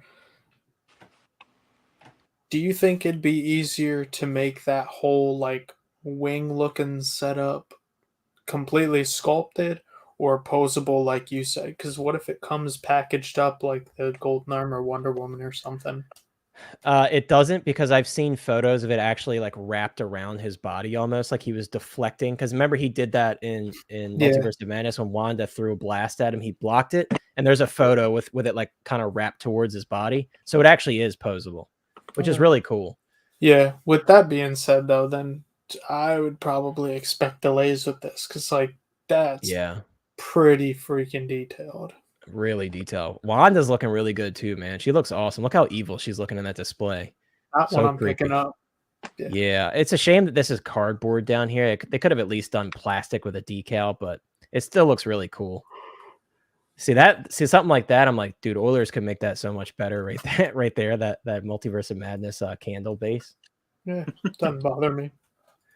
No, it doesn't bother me either. I'm just worried about like if like you put the figure down wrong on it or something. Like if it's cardboard, it just dents so easily, and it's like that's like one of the biggest selling points of the figure, you know. Well, I mean, are we saying cardboard, or is it like that hard, like super card stock that they usually use anyway? I want plastic. I don't want card stock. Which Bark Speeder needs to be ordered first? Definitely the sidecar, in my opinion. Of course, whatever you like more, that's the one you should grab. But I personally think the sidecar speeder is the coolest. I don't know about you all on the panel, but I don't know. The fact that it has like a swinging motion and you can kind of display it in multiple ways, I think that's really cool. So that would be my choice if I had to pick between the two. Neither. Of course, I'm going to end up getting them both, but let's see. I haven't heard anything about the Batman Begins Batman. If you guys have seen anything on Facebook, let me know. I have not seen any shipping notifications for that one yet. I'm unsure if I'm going to end up grabbing that one. My DX19 will be shipped in like a week, but yeah, I haven't heard anything yet. Let me know in the comments, though, if you guys have seen that, because that'd be really interesting, because maybe they are starting to push out stuff at a higher rate. Maybe they'll meet that 17 that Sean was talking about earlier. I've heard that rumor, and Loki, that he was like on the ships coming or something, like in a container. So that Loki is on the way. Doc Smizzle saw a shipping container manifest. This was like months ago, though. And it had him on it? Yeah, that had Loki listed on it. Well, that's probably been a minute then, so I'm surprised. It's been like several months. And then like shortly after that, because people were charged for Loki. Right. And then taken back, though. Yeah. And then he... shortly after that, Loki was delayed. Yeah, Penn keeps up with the shipping manifest and stuff, so I would believe her judgment on that. So apparently it was March when that manifest showed up. So it's been a minute. Like that's so funny. That's like people were waiting so long for that Loki, including myself, because I don't have a Loki because I'm holding off for that one. It's like, same. Here we go, psych, and they pull it away from it. And it's like, man, what's going on with that Loki? Like that's one that's long overdue. Overdue. I'm waiting for him. Did you ever think as a kid collecting that you'd be looking at shipping manifests one day? Yeah, right. Like that's the evolution of our Hot Toys collecting. Is we're looking at shipping manifests. Hot Toys has got us by the balls for sure. They're like, oh, you want your figure? Check out this leaked shipping manifest, and maybe you'll get it. Right, exactly. Yeah, maybe you'll get it. They're gonna have to start putting disclaimers on their boxes. Yeah, may cause a Right. rampant Maybe figure addictive. purchasing and bank Right. account loss. Or something. Right. They failed on the material for Star Wars, for that Star Wars base. For the price, Hot Toys needs to step up and give us better material. I agree. I totally agree. I think that especially with the display bases, I don't know. I think which one are you referring to in specifics? I think across the board they need to improve. I will say the Arena Boba Fett is the first one in a while where I was actually like, okay, this is something different. This is cool. I love the little like tombstone style nameplate. And I like the design of it too. It's simple, but it works. And I like that it's completely flat. No sand footprints, no ridiculous stuff, just something that looks good. And the figure was $255 retail, you know? So I feel like what we got with that figure was definitely well worth the money, in my opinion. Yeah, with their newer figures that they've been coming out with, they've been having either that style of base or a diorama base. Well, like, see, it hasn't been too bad. The thing is like, I guess I'm speaking merely about the standard display bases that we get with everything. Like obviously Marvel, that's probably a licensing thing for most of those. They want like the actual name of the film and everything on the base, because it seems like every Marvel movie related release and the shows as well, unless they do a Dio base, it has to have that branding on it. It seems like that with every single Marvel figure, whereas with Star Wars, it's usually like an environment for the most part. Other than like Rogue One, where the Rogue One releases all have like a caricature of the figure and the name of the film and stuff. So it's interesting how they differ in that way. But yeah, I agree. They need, especially with Star Wars, man. I'm so tired of them recycling the same bases over and over. It seems like lately we haven't had that Sam base pop up much. They just need to take that one out of production completely, because like that base sucks. It's like, why would you give us a base that limits the amount of posing that you could do with a figure, when that's like one of the biggest selling points, apart from the mostly base. Accurate, right? Yeah, my favorite base. I love it. But no, and then like they gave us that base with IG-11. That's like probably the biggest sin from Hot Toys in the past 5 years, is the fact that they gave us with a figure that has square robotic feet because he's a droid. You gave us a base with human footprints. I thought that was ridiculous. The Scout Trooper and Speeder Bike, like obviously I'm using the diorama it came with, but the regular, if I just wanted the figure base, it's literally just a brown stock base. I was so thrown off by that with the card stock of Endor. Yeah. It's like, yeah, that's what they've been doing, man. They've been cheaping out on them Star Wars bases for sure. They've been cheaping out. Well, I'm just glad it came with that diorama. So. Oh, the Scarlet Witch base. Oh, I'm so sorry. When you said SW, being I'm a freaking Star Wars dork, I can't even talk. I told you I can't talk today, so excuse me. Being that I'm a Star Wars dork, when I saw SW, I'm like, yeah, the Star Wars bases. But hey, it allowed us to segue into talking crap on the Star Wars bases. But yes, I agree. They definitely dropped the ball there. I wish it was plastic, but it appears to be cardboard, unfortunately. Yes, the Hot Toys detective. We're all Hot Toys detectives. That's all we do in this hobby. We're all detectives. Look what we just did earlier with Euler's figure. That's detective work right there. We had to get to the bottom of this finish. With a loop. He had his detective flashlight. He looked like the Batman, the Pattinson Batman with his flashlight. Channeling my inner Batman. Batman. Was kind of crazy. Exactly. It was kind of crazy, but we were all in it, like eyes all like. Yeah, because I was like, damn, let's do this live right now. Like the same thing happened with V last week. But his was way worse, dude. Like the thigh towards like the cheek region, the rear cheek region. It had like a spot of paint like missing. Cheek. Like you could see like a different tone of paint underneath of that. Shipping manifest and Chrome Trooper cheek. Exactly. Yes, the chrome buns. Yes, you got to get Queel, man. Queel is such an awesome character. I feel like he was a fan favorite for a reason. He was kind of like wholesome in a lot of ways, and obviously we lost him, unfortunately. But he was such an awesome character while he was in the show. And once I saw that they did a Queel with the blurg, I'm like, dude, all day, like that's the perfect set right there. That's a match made in heaven. It's funny because this OG Mando kind of segues into the talk about the Mark V, which we're going to talk about later. But this is an example of them.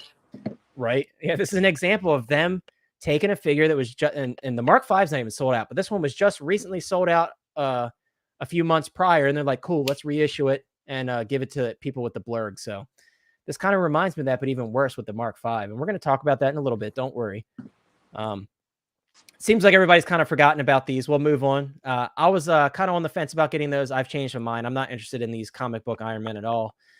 just because so much stuff has come out at this point. Like we got a Mark III diecast 3.0. Like that takes precedence over these comic book Iron Man figures all day. The DeLorean, baby. I can't wait to get this one. This one I am saving up rewards for. Like I'm probably going to pre-order it by like November. Because obviously, at a certain point, Sideshow cuts off the amount of payments you can make. So November is the cutoff for that extra payment. So I'm going to pre-order it in like November. So whatever amount of rewards I have saved up, then I'm going to grab it. But I did get Marty before he sold out the Marty with Einstein. So that's going to be my Marty to go with this. And then I'll end up grabbing the Doc Brown Deluxe when he comes out. But I can't wait for this, guys. I hope they fix the mechanism on it. I know a lot of people had issues with the wheels and stuff. So hopefully they sort that out before release, but it looks really good. I mean, you can't go wrong, dude. It's a DeLorean. I don't know if you guys remember, but the original DeLorean after it sold out was going for thousands. So the fact that we can get this one for a little over $800 before shipping is kind of a blessing for Hot Toys collectors. As weird as that sounds, because you got to spend $800 compared to what he was going for, or for what it was going for in the secondary market. That's definitely a blessing in my eyes. There's our boy Arena Boba Fett looking awesome as ever on his satin pedestal here. Such a nice figure, man. I can't stress that enough. Like, I'm very pleased with that figure. This is cool too. They have all of the exclusive that were recently announced. They have them all on these banners here. There's my boy RoboCop.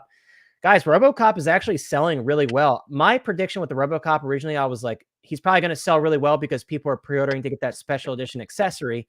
And then once that's sold out, he'll probably drop quite a bit. But he's still holding pretty strong. Last I looked, he was still in like the top 7 of the best sellers, which is pretty impressive considering like the 80s stuff, as younger and younger generations start collecting Hot Toys, the 80s stuff kind of gets pushed to the side. But I'm glad that it's still alive, especially during the 35th anniversary of RoboCop. You said V has his Arena Fett unboxing tomorrow. I didn't know he already got it. I thought he said he was waiting. But V actually, a gift. They gave it to him? Somebody gifted it to him. Wow. Yeah. Some of the people in this community, man, just blow me away. You guys are incredibly kind. Like that's a insane gift. Not only was it $250 plus tax and shipping retail, but not to mention what that figure is going for in the secondary market, like $500 right now. So whoever donated that to V, you're an incredible person, and you should be very proud of yourself. Your parents raised you right. You're a good person. That's incredible. I didn't know about that because I know he had talked to somebody about buying his. I didn't know he was gifted one. That's amazing. Somebody just sent it to his door. Amazing. He said amazing. That's incredible. I wonder who it was. I want to find out who that is because I want to have a conversation with you. That's incredible, man. Good to hear. Yeah, that because V was real, because he didn't pull the trigger immediately because like a lot of people, he wasn't sure if it was going to sell out like that because that doesn't happen very often. So I guess he was busy that day. He didn't end up catching it when it was live. So it's very unfortunate, the kind of but stuff we need in this hobby. Yeah. And I'm happy to say everybody that's in our chat, you're some of the best people in the hobby. I firmly believe that. You guys are awesome. You're always respectful. We have not had to ban or mute anybody in our chat ever, apart from the love bot whenever the Tinder bot pops up. But you guys are incredible. You really are. And I love hearing stuff like that because obviously when controversial releases come out and like with the in-art talk, it kind of divides the community a little bit. So it's good to see when the community comes together and takes care of their own. I think it's really cool. Yes, absolutely. Congratulations to V. That's awesome. Really, I'm really happy for him. That's incredible. And I'm sure he's going to love the figure. That figure is incredible. Yes, I have spoken. My man, Queel. That's like the best quote from the show, dude. That's what I'm saying. Queel was, for the short amount of time he was in the show, he was such a monumental character, in my opinion. Force Ghost Queel. I think the rest of this is all Cos Babies. I hate to be that guy, but we don't care about Cos Babies here, guys. Unless it's Pinocchio. I thought that was pretty cool. We just saw a Pinocchio Cos Baby announced. But let's move on. I loved that movie as a kid, so I can't wait to see the live action. But if Hot Toys does, I will pick it up.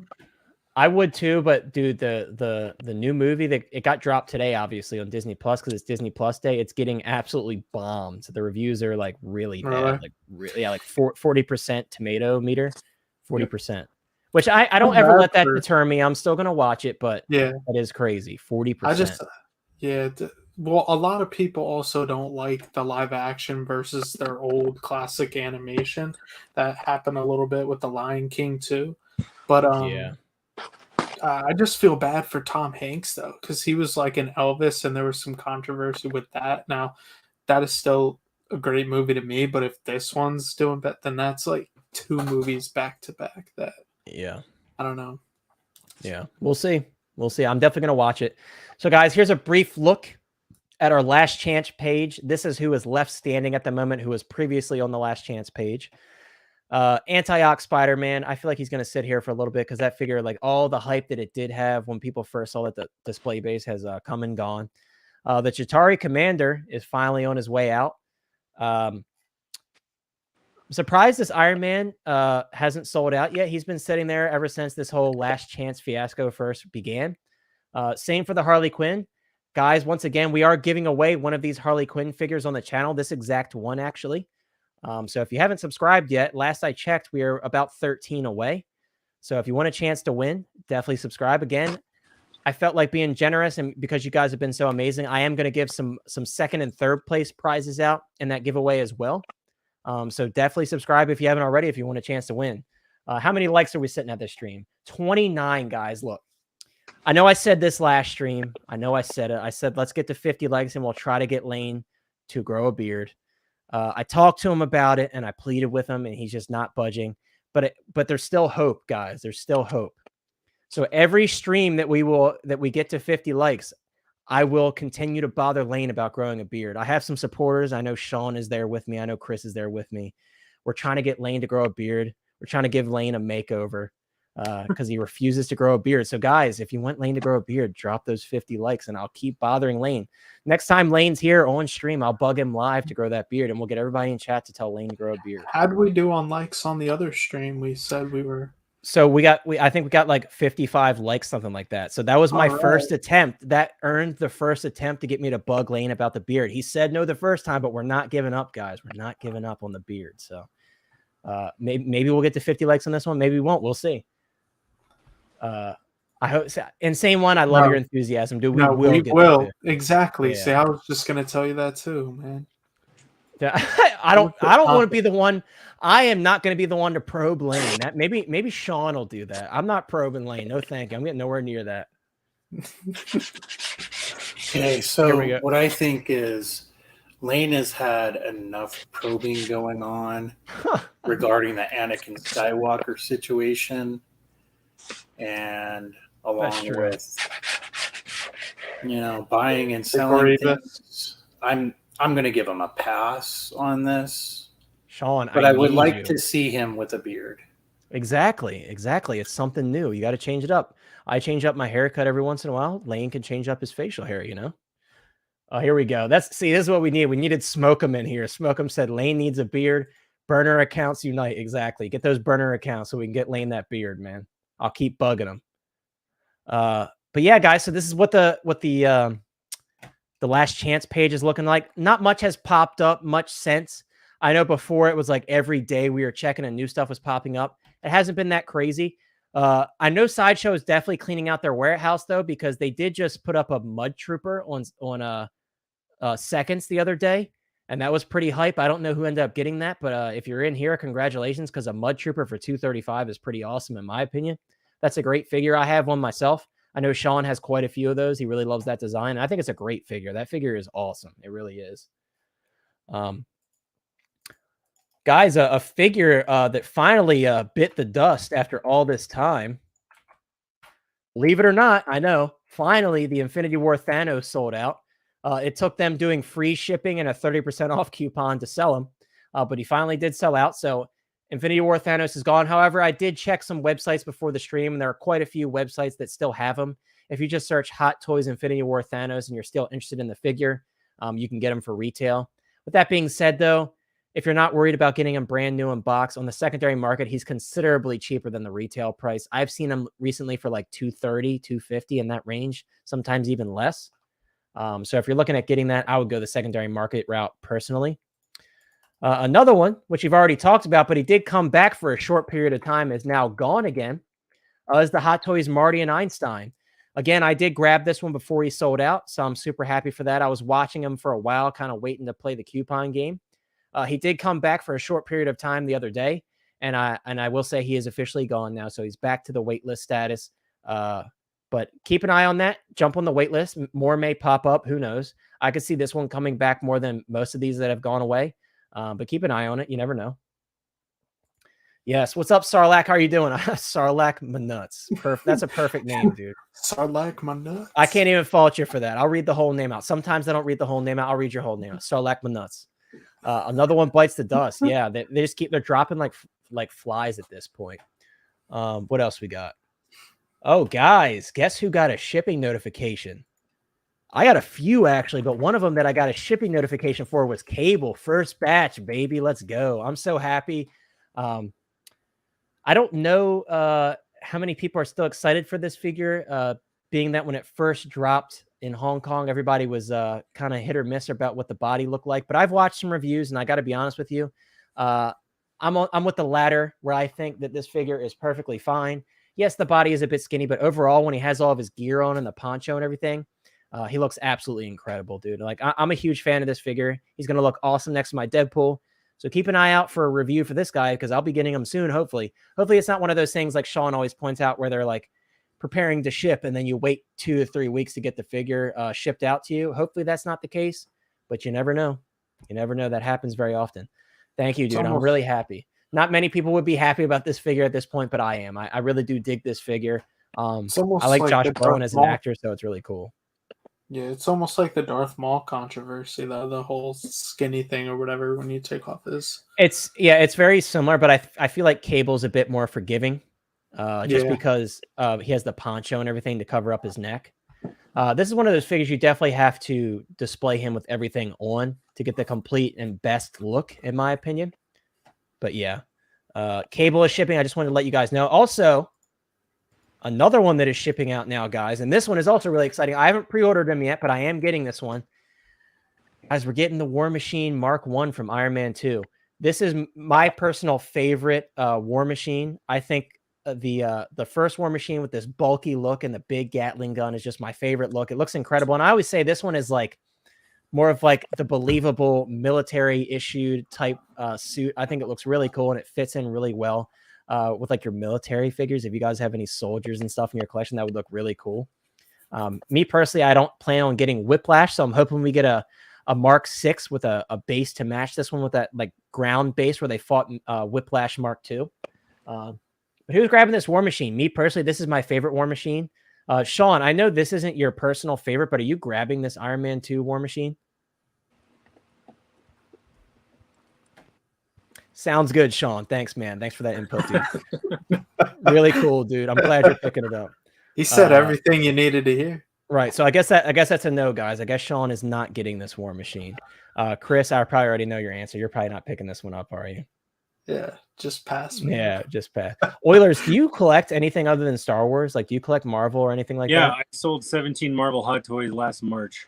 So is that you did collect, or you still collect and you just spend out the collection? So my thesis on my whole collecting right now, as far as Hot Toys specifically, I am buying every character that is a Mandalorian that has a T-visor helmet, and I am buying one-offs of anything that I really, really love in addition to that.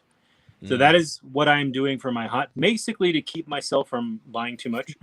Yeah, good. I had Trust too many, and so whatever I can fit on these 2 shelves and on the bottom area here within reason. So this is my T-visor, and I've got my one-off Chrome clone and a couple of droids, my probe droid. But over here I have the 3 Iron Men that I'm going to keep pretty much forever. I've got Star Boost, Igor, and Red Snapper. I love the way they look together. Dude, Igor is awesome, dude. Igor is one that a lot of people sleep on. He's so cool, man. Yeah, so I had the plastic Mark 1 War Machine, and I had the milk version. Ooh, the milk I sold both of those. I had the Mark 4 from Infinity War special edition. I sold all of them. So. Yeah, the Mark 4 actually just sold out too on Sideshow. Finally, after all this time, it finally just sold out. Yeah, but I loved them all. I was an Iron Man collector. I had like, I don't know, most of the ones I sold were Iron Man figures, but I just was like, I'm gonna move on, and My favorite one that I kind of wish I kept was the Python armor, the black and gold. Oh, dude, yeah, that's one of the better ones too. That one, I love Star Boost too. Star Boost is awesome. If we ever get a diecast Star Boost, as much as I hate seeing the reissues, I would absolutely buy a diecast Star Boost if they did. 100%. I know Don too. Don's really excited about that one. I hope so, man. If they're gonna do any of them, like Igor diecast would be amazing. Star Boost, and my most hopeful Iron Man release is the freaking diecast Ironmonger. I would absolutely love to get a diecast Ironmonger. Because that original one like breaks like crazy in like the hip joint area. Not holding up very well over time from what I've been told, but just like Sarlacc driving it. Right. Sarlacc with the John Mayer reference. His body is a wonderland. That's hilarious, dude. You probably thought I wouldn't get that, but I do like some John Mayer here and there. Every once in a while, I like to switch it up. Cheryl says, not my fave War Machine, but he is a juicy boy. Yes, he is a juicy boy. Switch it up on him. Right. This is one of the juiciest. The thing I love about this War Machine are these like battle damage parts, and he actually comes with a considerable amount. I think for the $375 price tag, he actually comes with a decent amount of stuff.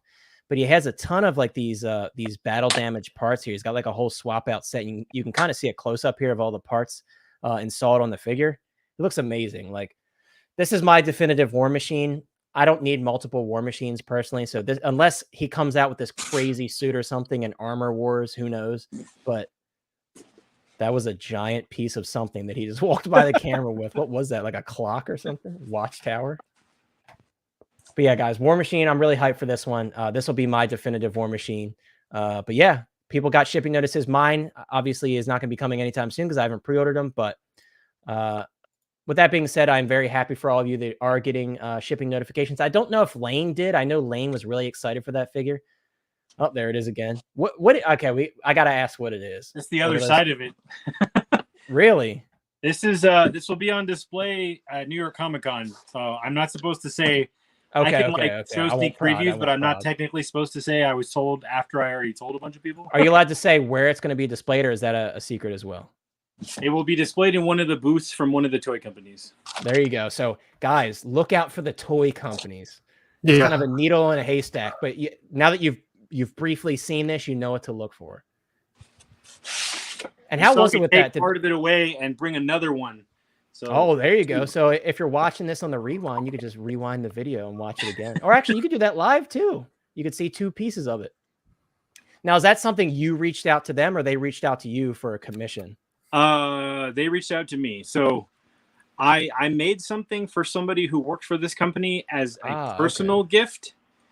Nice. And well, before they worked for this company, I made something for somebody because I liked that person and I liked what they did, and I just wanted to work with that person. So I said, hey, can I make you something? And they're like, I want this. And I'm like, I would love to make that. And I made them that. And then about 1.5 years later, they got a job with this company and they're like, hey, we want to hire you to make this. And I was like, I would like to make that. You're like, heck yeah, that's awesome, dude. That's really cool. Hey, it pays off to be a kind person sometimes. It really does. I didn't mean for that. I just made it because I wanted to work with. Right, because you wanted to do something for him. Yeah, That's cool, man. That's really cool. So guys, unfortunately, the new Captain America, Sam, has been pushed back through Sideshow. A lot of people got delay emails the other day. So those of you that have Bucky in hand already and you're excited to put this guy in your collection, you're going to have to wait a little bit longer because this guy was delayed. This is one I'm grabbing. I still have to drop a pre-order on him. I'll probably wait until we get a coupon going on this guy because he is $375, and that's kind of a lot for what he is, just because it's not a die-cast figure. But he is really cool, and obviously he's got the vibranium wings with this new suit, so that makes it even cooler. So I'm gonna end up picking him up, just not yet. I'm still waiting on that. Look, we don't want Lane here because once Lane starts singing, then Sean starts singing. They kind of go back and forth. So we're glad that Lane is enjoying his vacation. Lane's on everybody's stream basically every day of the week, so he needs a much needed vacation. I'm kind of glad that he's not in chat. I was excited to see moderator Lane in action for the first time, kind of like police officer Cartman. That would have been our moderator Lane, but that's okay. Lane's enjoying his break. He's enjoying his vacation. I know he doesn't go on vacations very often. You know, I had that same thought. Every time I go to some new person to stream, I'm like, Lane is suddenly there. I've like within a few Dude, it's hey, man, it's unbelievable, right? It's unbelievable. He's either on their stream or he's in their chat. It's you can't if you don't like Lane, I'm sorry, because you're never It's gonna like where's him. Waldo, but where's Lane? Exactly. Yeah, when you brought him on here, I already knew who he was before he even I knew hate my to say name. it, guys, but I've known Lane way longer than everybody else because he's been a member of my Discord for like 2 years. No big deal. But yeah, so isn't that funny though? Like Lane joined my Discord like almost 2 years ago now, and I had only communicated with him through the Discord, and he didn't use his actual name in the Discord. It took me months after he started streaming with people to realize that it was him, and then here we are. Look, now I'm streaming with Lane. It's funny how life works. Huh? Story. Oh, absolutely, it is. It is a beautiful story, and Lane still roasts me every day. You would think he'd be nice to me this one. No, I'm just joking. Lane's a good guy. I know, Chris. Look at Chris. Look at him. Look at that man's face light up when I pulled up Valkyrie. Yeah. But yeah, guys, we finally got our Valkyrie. This one's really exciting for me, as well as Chris. I know Chris and I were kind of giddy like schoolgirls when this first got announced because if you're a big fan of Ragnarok, especially, you have been hoping for a Valkyrie ever since Ragnarok, because obviously the character was introduced in that film and she kind of popped off in that film, and she was a really cool character and she has a great personality. So I was glad to see that she was reprising her role in Love and Thunder. And this figure looks amazing. The likeness to the actress, I think, is pretty spot on. Yeah. Of course, this is a seamless body, guys, so you got to be very careful with the seamless body. But with that being said, I love this new outfit from the film. I actually think this is better than the outfit that she wore in Ragnarok. So I'm happy that they waited to put out this figure now because we got a better outfit, in my opinion. Also, you could see Hot Toys has, I don't know if they've done this in the past. I can't recall any figures that they have, but they have tattooed seamless arms. I'm sure they've done it previously, and I just don't own any figures that have that, or I don't recall any, but we have a tattooed seamless arm on this figure. And it looks really good from what we can tell. I would not leave her in any pose done like that this before, because usually they do the plastic, and that's why I know I've seen a few of Justin's reviews where they're like, or he has mentioned they don't do the seamless because of those tattoos. So if they've figured it out, props to them. Yeah, I do think this is something different. I mean, I'm sure they may have tried it before with other companies and it probably didn't work out. But with Hot Toys, I think this is the first time they've tattooed silicone skin. I'm not positive though, but it is really cool. I think this figure looks amazing. Not only is the likeness really good, I think they nailed her complexion as well. I just think this is a great release. I'm hoping that the prototype looks even 85% as good as, or excuse me, the final release looks 85 as good as this one does, because I think it looks amazing. In terms of price, I kind of clicked over that really quick. $270. I don't think that's terrible at all, considering that she has a head sculpt. And you see the braids. I mean, that's a lot of plastic with all the braids and everything hanging down. The best accessory is the whistling Korg. I got to be honest with you. I don't usually like when I laugh at stuff in some of these like goofy movies like Love and Thunder. I like chuckle, but I don't like crack up. When Korg, this is a bit of a spoiler, but not like a huge plot breaker, you know what I mean? But Korg, at one point in the film, he got destroyed and he was kind of got turned into a pile of rubble. And we're meant to briefly think that Korg was done for. And then they clear the rocks out of the way because they can hear him talking. And it's just his little face sitting in the pile of rocks. And he's just like saying his normal Korg stuff. And I thought that was hilarious. So obviously Valkyrie picks his face up and attaches it to the back of her head. And you can see here he's whistling to the goats because that's how he calls the goats in the film. So this is a hilarious accessory. I'm so glad they included this. And it kind of gives me hope that maybe we'll get an actual Korg figure. It's another one of those figures that's like Wong and Korg and characters like that have kind of been neglected in 6 scale form. A lot of people are begging for those. I know we have some third-party options, but I would like to see Hot Toys take a crack at it. So yeah, this is a really exciting figure. Even though I already know the answer, Chris, are you going to end up picking up Valk? It's the sky blue. Okay, so guys, usually you guys know Chris is usually not this certain about releases, so that says something. The last release he was this certain and excited for was Vader. So that's when you know it's a good release. If Chris likes it, that's when you know it's a good release. And Chris is very selective with his Marvel, so if he's picking up this figure, maybe that's a sign, guys. Maybe you have to get Valkyrie. Yeah, I've had my eye on her pretty much, and even in this movie, I was like, the whole time, I was like, please give a Valkyrie, please give a Valkyrie. I know, dude. And I will say, I'm loving that blue cape for one, and Marvel. Like another good reason to collect Marvel, at least in my opinion, is like the colors you get with Marvel. Star Wars has this kind of vibe where it's like it's a different aesthetic, material, yeah. And Marvel just gives you that pop of color that stands out. So I think she'll look magnificent on the display. Yeah, Sculpt is fire. I think the body looks fire. Sculpt is fantastic, dude. It's so good, so good. 100%. Oilers, are you grabbing any of the Love and Thunder stuff, or is that like a big pass for you? I'm not. I actually very much agree with 6 Scale Mafia on some of his assessment of these figures. Something about the material, the mixture of materials, looks a little bit more like a toy than a hot toy to me. I can see that. Yeah, I can see that. Well, like you got her chest piece, that looks like a cast piece of plastic to me. But then you've got the lower portion that looks more realistic to me. And they're supposed to blend. They're supposed to be the same material, but they're clearly two different. And I get the same vibe from the Thor and the Jane. They just, something about the mix of material. It might be the way they designed these characters for the film that makes the toy look that way. But they look a little bit not as realistic as I'd want. But her face looks amazing. The sculpt's amazing. Right. The quality of everything they've done is amazing. It's just something about the mixture of the materials doesn't sit right with me. And something about the design of her with her her braids coming down and stuff, it doesn't all work right in figure form for me. But I do understand that, like, it's going to be a banger for people who really want a Valkyrie. You know? Yeah, I mean, it's definitely one of those things too. Obviously, we have to see it in hand to see kind of, and I think you make a good point. A lot of it is Hot Toys probably struggling to adapt these complex costume designs into figure format. Yes. I definitely see your point. I definitely do see your point. Me personally, part of it is like I'm very hype drunk on this figure because I've been wanting a Valkyrie for a while. So to me, I'm looking at it, I'm like, damn, that's pretty good, you know? Yeah. But it's always good to get a different perspective because, guys, not every figure is perfect. You might look at the same figure and be like, "Oh, I think that looks like crap," and that's the beauty of this hobby. I think a lot of people look at that as a negative thing, but I think it's the beauty of this hobby is I enjoy sharing different opinions on stuff because it makes it more fun. You know, if everybody's just agreeing with each other, like there's nothing to talk about. There's absolutely nothing to talk about, and that's why we're here. I'm sure everything that I say in chat, you guys don't all agree with it. I say some extreme stuff sometimes, I know, but yeah, I definitely see what you mean by that, Oilers, for sure. Let's grab a few comments here. Go ahead, Chris. I was gonna say I've also heard this a lot too. Is like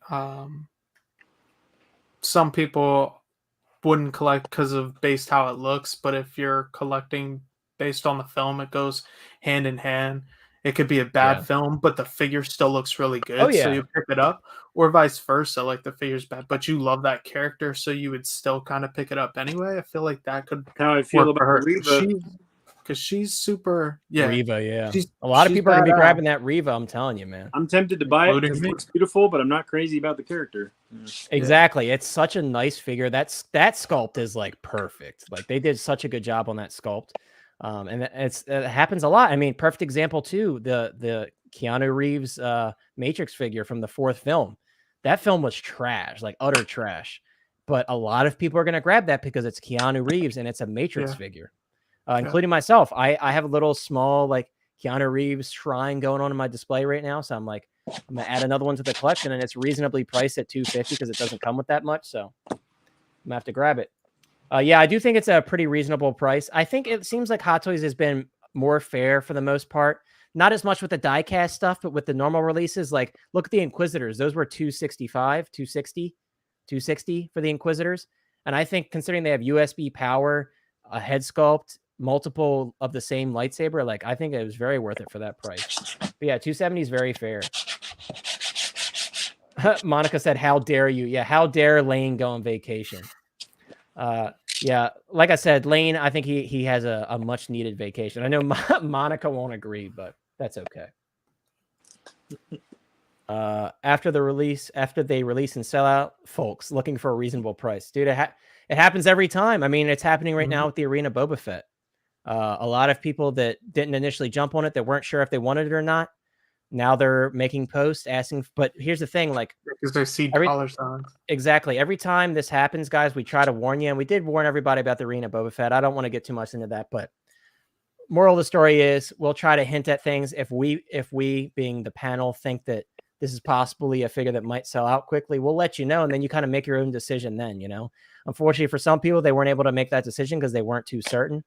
But hopefully moving forward, we don't have too many arena Boba Fett situations because obviously, ideally, everybody can get these figures in their hands and it's not too difficult. That's the best part about Hot Toys is you don't have to like go to these limited releases like shoes and certain Funko Pops where it just sells out instantly to bots and you have no chance of getting anything. We don't want the Hot Toys hobby to turn into that. So he said, leave the gun, take the cannoli. Dude, I love cannoli. Side note, I love cannolis.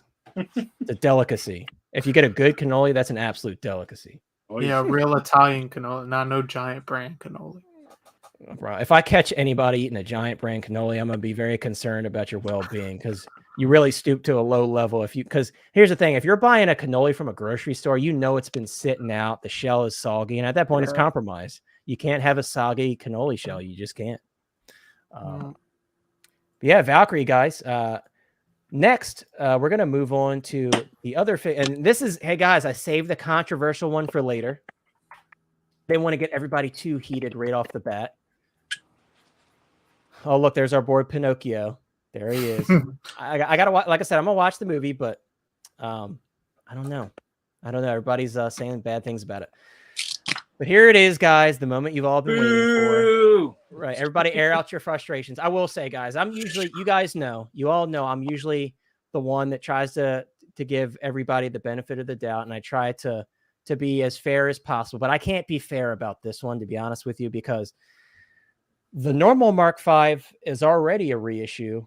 And it's still in stock right now in Sideshow. And a lot of people have been recently pulling the trigger on that one. So to see that they're already re-releasing that one without it being sold out and just adding an additional accessory to it, it's definitely kind of annoying because that's like, one, it's a wasted release and it's wasted resources where they could be using them for other figures. But also, here's the thing, just hear me out. We don't know this yet, but what if this is USB powered? Then that basically makes the original one kind of obsolete in a way, right? So if they go that far, because they are phasing out batteries for the most part from what we've seen with the new stuff, can you imagine if they go that far and they've reworked this to be USB powered? Sure, that'd be really cool. And obviously it's a plus. But I could see where those who have purchased this Mark V diecast prior to this one, I could see why they'd be annoyed with that. Now, I will say the other side of this argument that does also make sense is this may or may not be released in the US. This is apparently going to be exclusive to Shanghai first. So what if this doesn't get released in the US? Can you really be super mad about that? Not really, because it's like, yes. Nothing. Well, I guess, okay, let's say this. You can be mad that they're wasting resources on it, but at the same time, it's less of a sting if it doesn't end up making it to your neck of the woods, because it's like you're not missing out on anything because this is what you have available to you in the US. And I'll be honest with you, it seems like a lot of people are hit or miss on these diorama bases. Me personally, I like them. I think they're cool. My biggest complaint, and we kind of touched on this earlier when Oilers and I were talking about it, is like, why are they reusing this same base piece? Like this piece here, guys, they've used on the Mark 46, the recent Mark 46 3.0. They used it on the Mark 3 3.0, and now they're using it on this Mark 5. So it's like, if you're going to re-release a figure, and this is like one of the big selling points, is you want people to buy into this diorama base, why not put a little bit more thought into it, you know? That definitely bugs me quite a bit, apart from the fact that they're already re-releasing this figure. Why are you reusing the same base over and over again and just changing the little topper piece? That makes me think maybe the topper piece, I think it's removable. Whiplash. Yeah, I mean, it definitely would be cool with the whiplash, but like Oilers was also saying earlier, the car doesn't look that good in my opinion. It doesn't. It looks cheap. Yeah, it's like, you know what this almost looks like here? This looks like a poor man's version of that like scorching mark that's on the battle droid that comes with the Obi-Wan Kenobi Deluxe. I was gonna say that. Yeah, it looks like a poor man's version of that, or like the toys you get at Walmart. Like the deeper, like the way the vehicle's cut off, and you see the mechanics and they're cut, and there's no depth to where they're cut back. That the texture looks so bad to me. Like if the texture was more appropriate for the wheels and the rims and the spoiler and all that, I'd be like, that's good. But and if the texture on where it's cut was deeper, showing that it was actual mechanics and not trying to fake mechanics, Right. Which you could do very easily with just simple molding. If they did a silicone mold, that's not that hard. So that's why I'm like, that doesn't look good at all to me. Everything else looks fine, but that doesn't look good. Yeah, I think they were trying to save room for Iron Man on the base because there's already a little bit of room to begin with. And because of that, they compromised on quality in terms of how it looks, which is unfortunate. Even Sean's dog doesn't like it, but I would even go as far as saying even the I don't even know guardrail about doesn't that. even look all that to me. What'd you say? He said, I don't know about that. No, you No, I was said talking about you. You said the end of your point. I missed it because the. Oh, I was saying I would go even as far as saying the guardrail doesn't even look all that to me. It's okay, I think, but it's not great yet. Yeah. See, like in this photo, it definitely looks fine. But here, like you could see what Oilers is saying here, especially. Like it looks bad. It definitely looks bad. That yellow paint does not look convincing at all. But again, like if we compare something similar, the battle droid pieces from the Obi-Wan Deluxe from Revenge of the Sith, that looks way better. And it's a similar style of a paint job where it looks like it was sliced by something like molten, something super hot that's sliced into the metal. I know Formula One cars aren't very big either, but that still looks too small to me. It does, yeah. The wheels also look a bit undersized as well. That happens sometimes with the diorama bases, but yeah, I do agree. The vehicle doesn't look great, unfortunately, and that's supposed to be like the big selling point for this reissue. Because if you're gonna reissue something and add something to get people to buy it again, here we'll pull Chris up so you see what I'm talking about. We can see like the paint on there. I think it's just better laid out. I think it looks better, and it almost looks like the exact same type of paint. They just did a better job at layering it. And it could be that this is a prototype, and maybe it'll change in the final production. But even, for example, look at this battle droid piece. It has more depth to it. You could see it's a bit of a 3D effect where you can kind of see down into the piece, like Oilers was saying.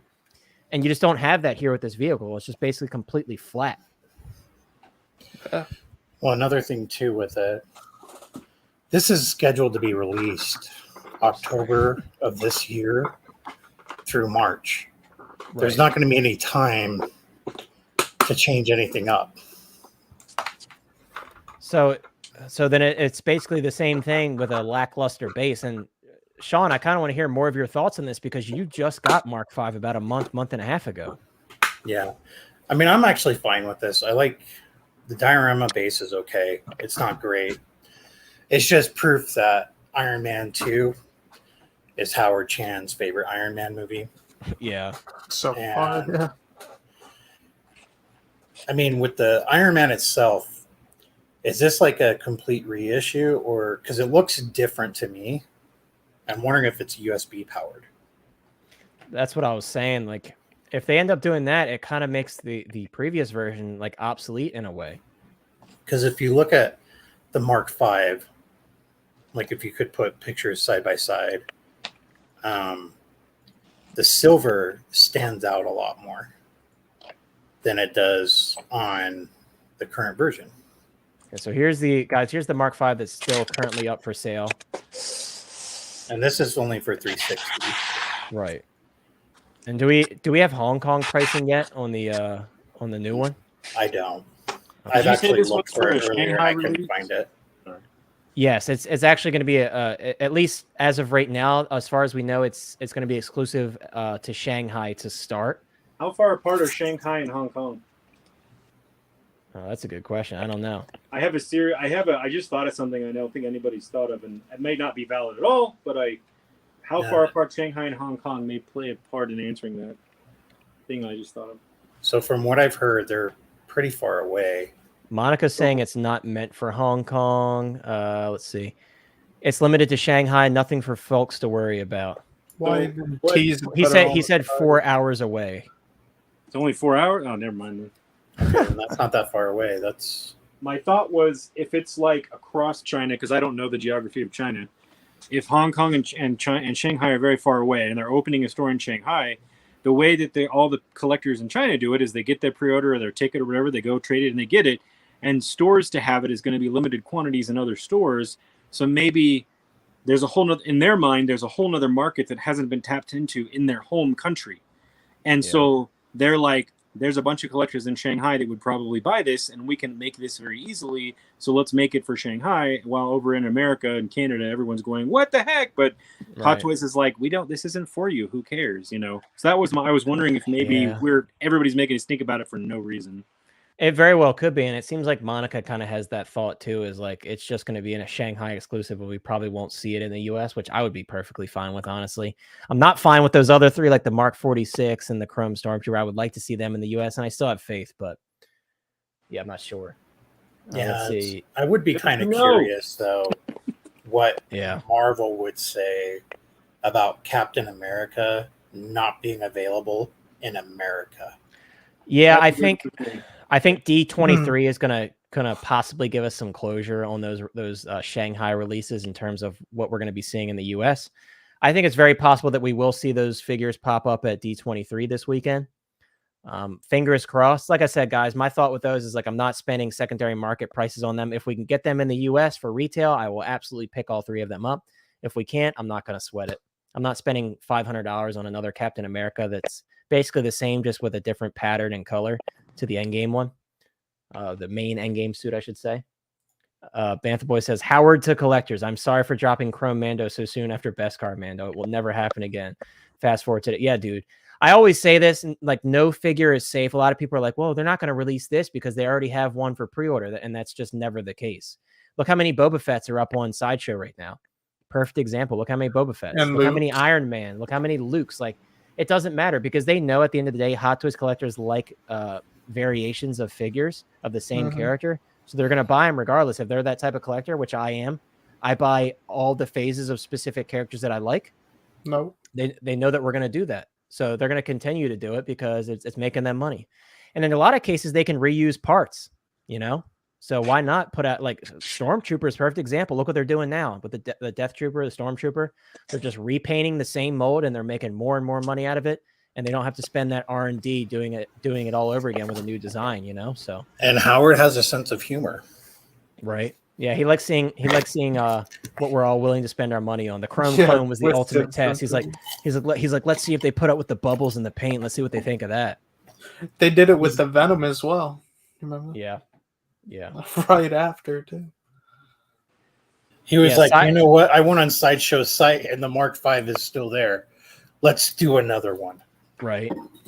Sideshow, they're not going to D23, but they wouldn't be the ones announcing the figures anyway. It would be like a panel thing where they announce like merchandise and stuff. So there's still hope that it'll be shown at D23. Here we have the exact math from OG. Separated by 762 miles or 1,226 kilometers, Hong Kong and Shanghai are the two most tourist-centric cities in Asia. That sounds like a snippet from Wikipedia, but we appreciate that, dude. I was thinking that, but yeah, China does love Iron Man. That's the main reason they produce so many. And you know that's that more well, than Monica. 4 hours. That's like 8 hours. Yeah, that's what I was gonna say too. Is like Monica, how fast do you drive? You know, or how fast is public transit? I was about to say they got those fancy like bullet train. That's what I was about to say. They got those fancy bullet trains there. The Wikipedia. Yeah. Maybe he is. Hot Toys is coming for your investor ass. Yeah, they're coming for everybody, dude. It's like, apart from DC collectors, unfortunately for them, they're not really coming for DC collectors too hard right now, but maybe eventually. Nope. He says by plane in 4 hours.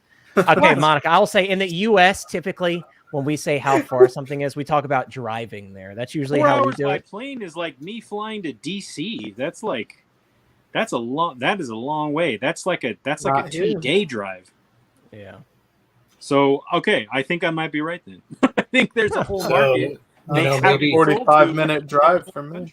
Sorry. I mean, I agree, Monica, but sometimes if it's like 4 hours away, I'm not going to buy a ticket for that. You know, sometimes it's like fun to go for a drive. Now, people in Shanghai are not flying to Hong Kong to buy Mark Vs, so they're like, right. Let's bring them Mark Vs. This is what it is. They all get on together and just clean out the store and buy all their Mark Vs. Yeah, for some reason, I don't think that's happening. Like a Toys Wonderland move. Right. Oh, yeah. That's what Toys Wonderland. Absolutely. They have like pawns that they send out like 80-year-old women and stuff, and they have them buy Hot Toys for them. They absolutely do that. Over here, we ride our Banthas. I wish. 4 hours by plane, 2 weeks by Bantha. right, guys. I promised I would show this off on the stream.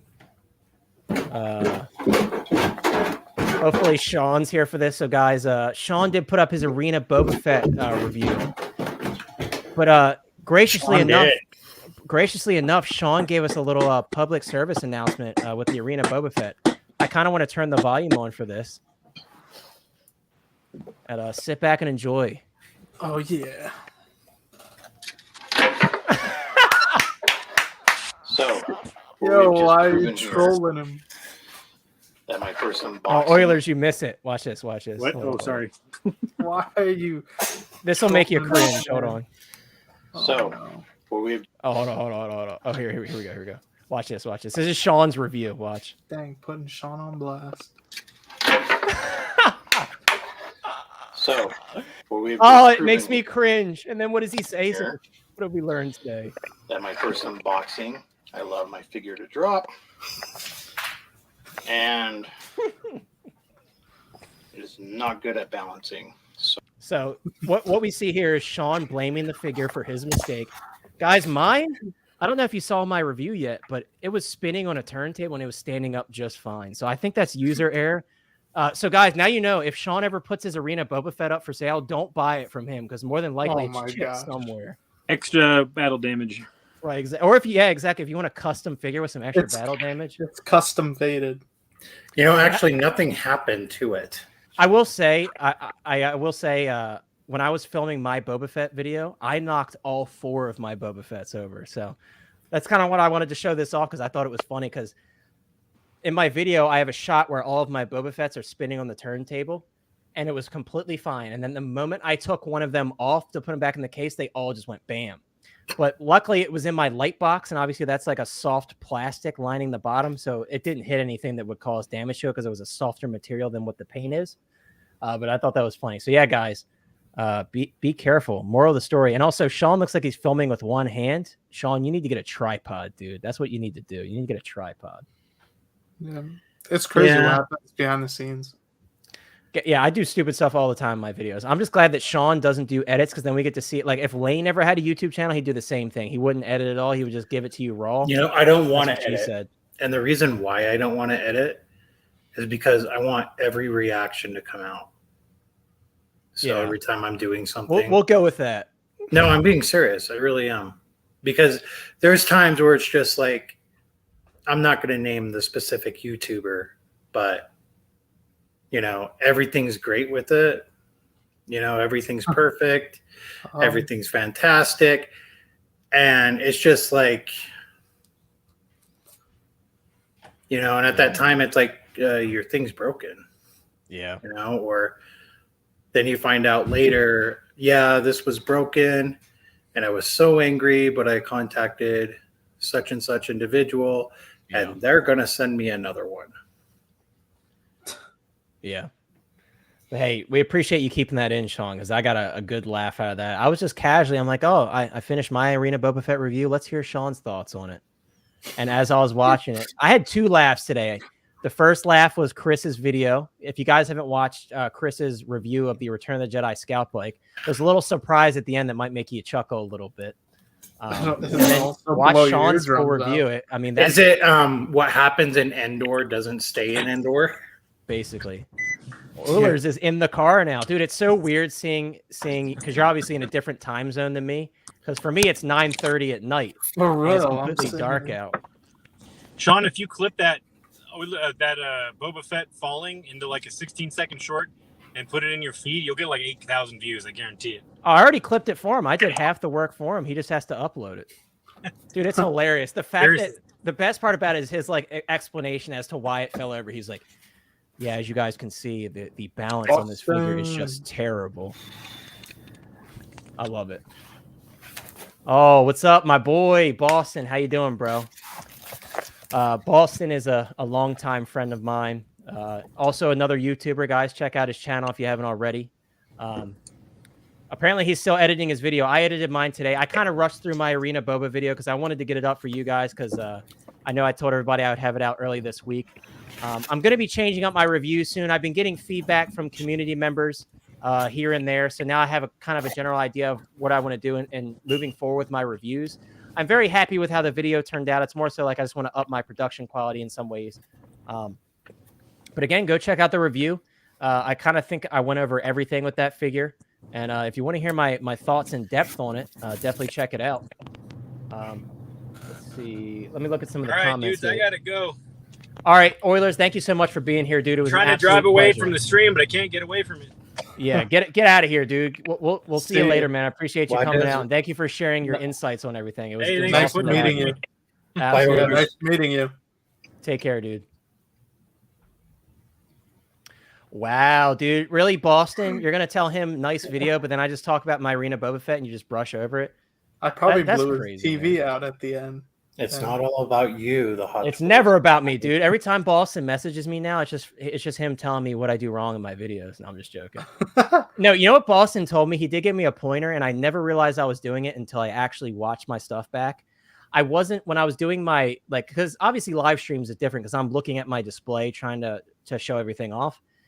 But on my videos that I was putting up, I wasn't looking at the camera lens, and I never realized that I was doing it because obviously I'm relatively new to being on camera. I've only done it for a couple months now, but I wasn't looking at the lens. I was looking in the middle of my monitor, so you couldn't. It looked like I was looking at a screen and not at the people.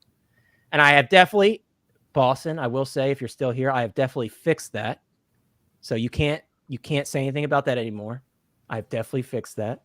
I'm proud of myself for it. It's taken me a couple videos to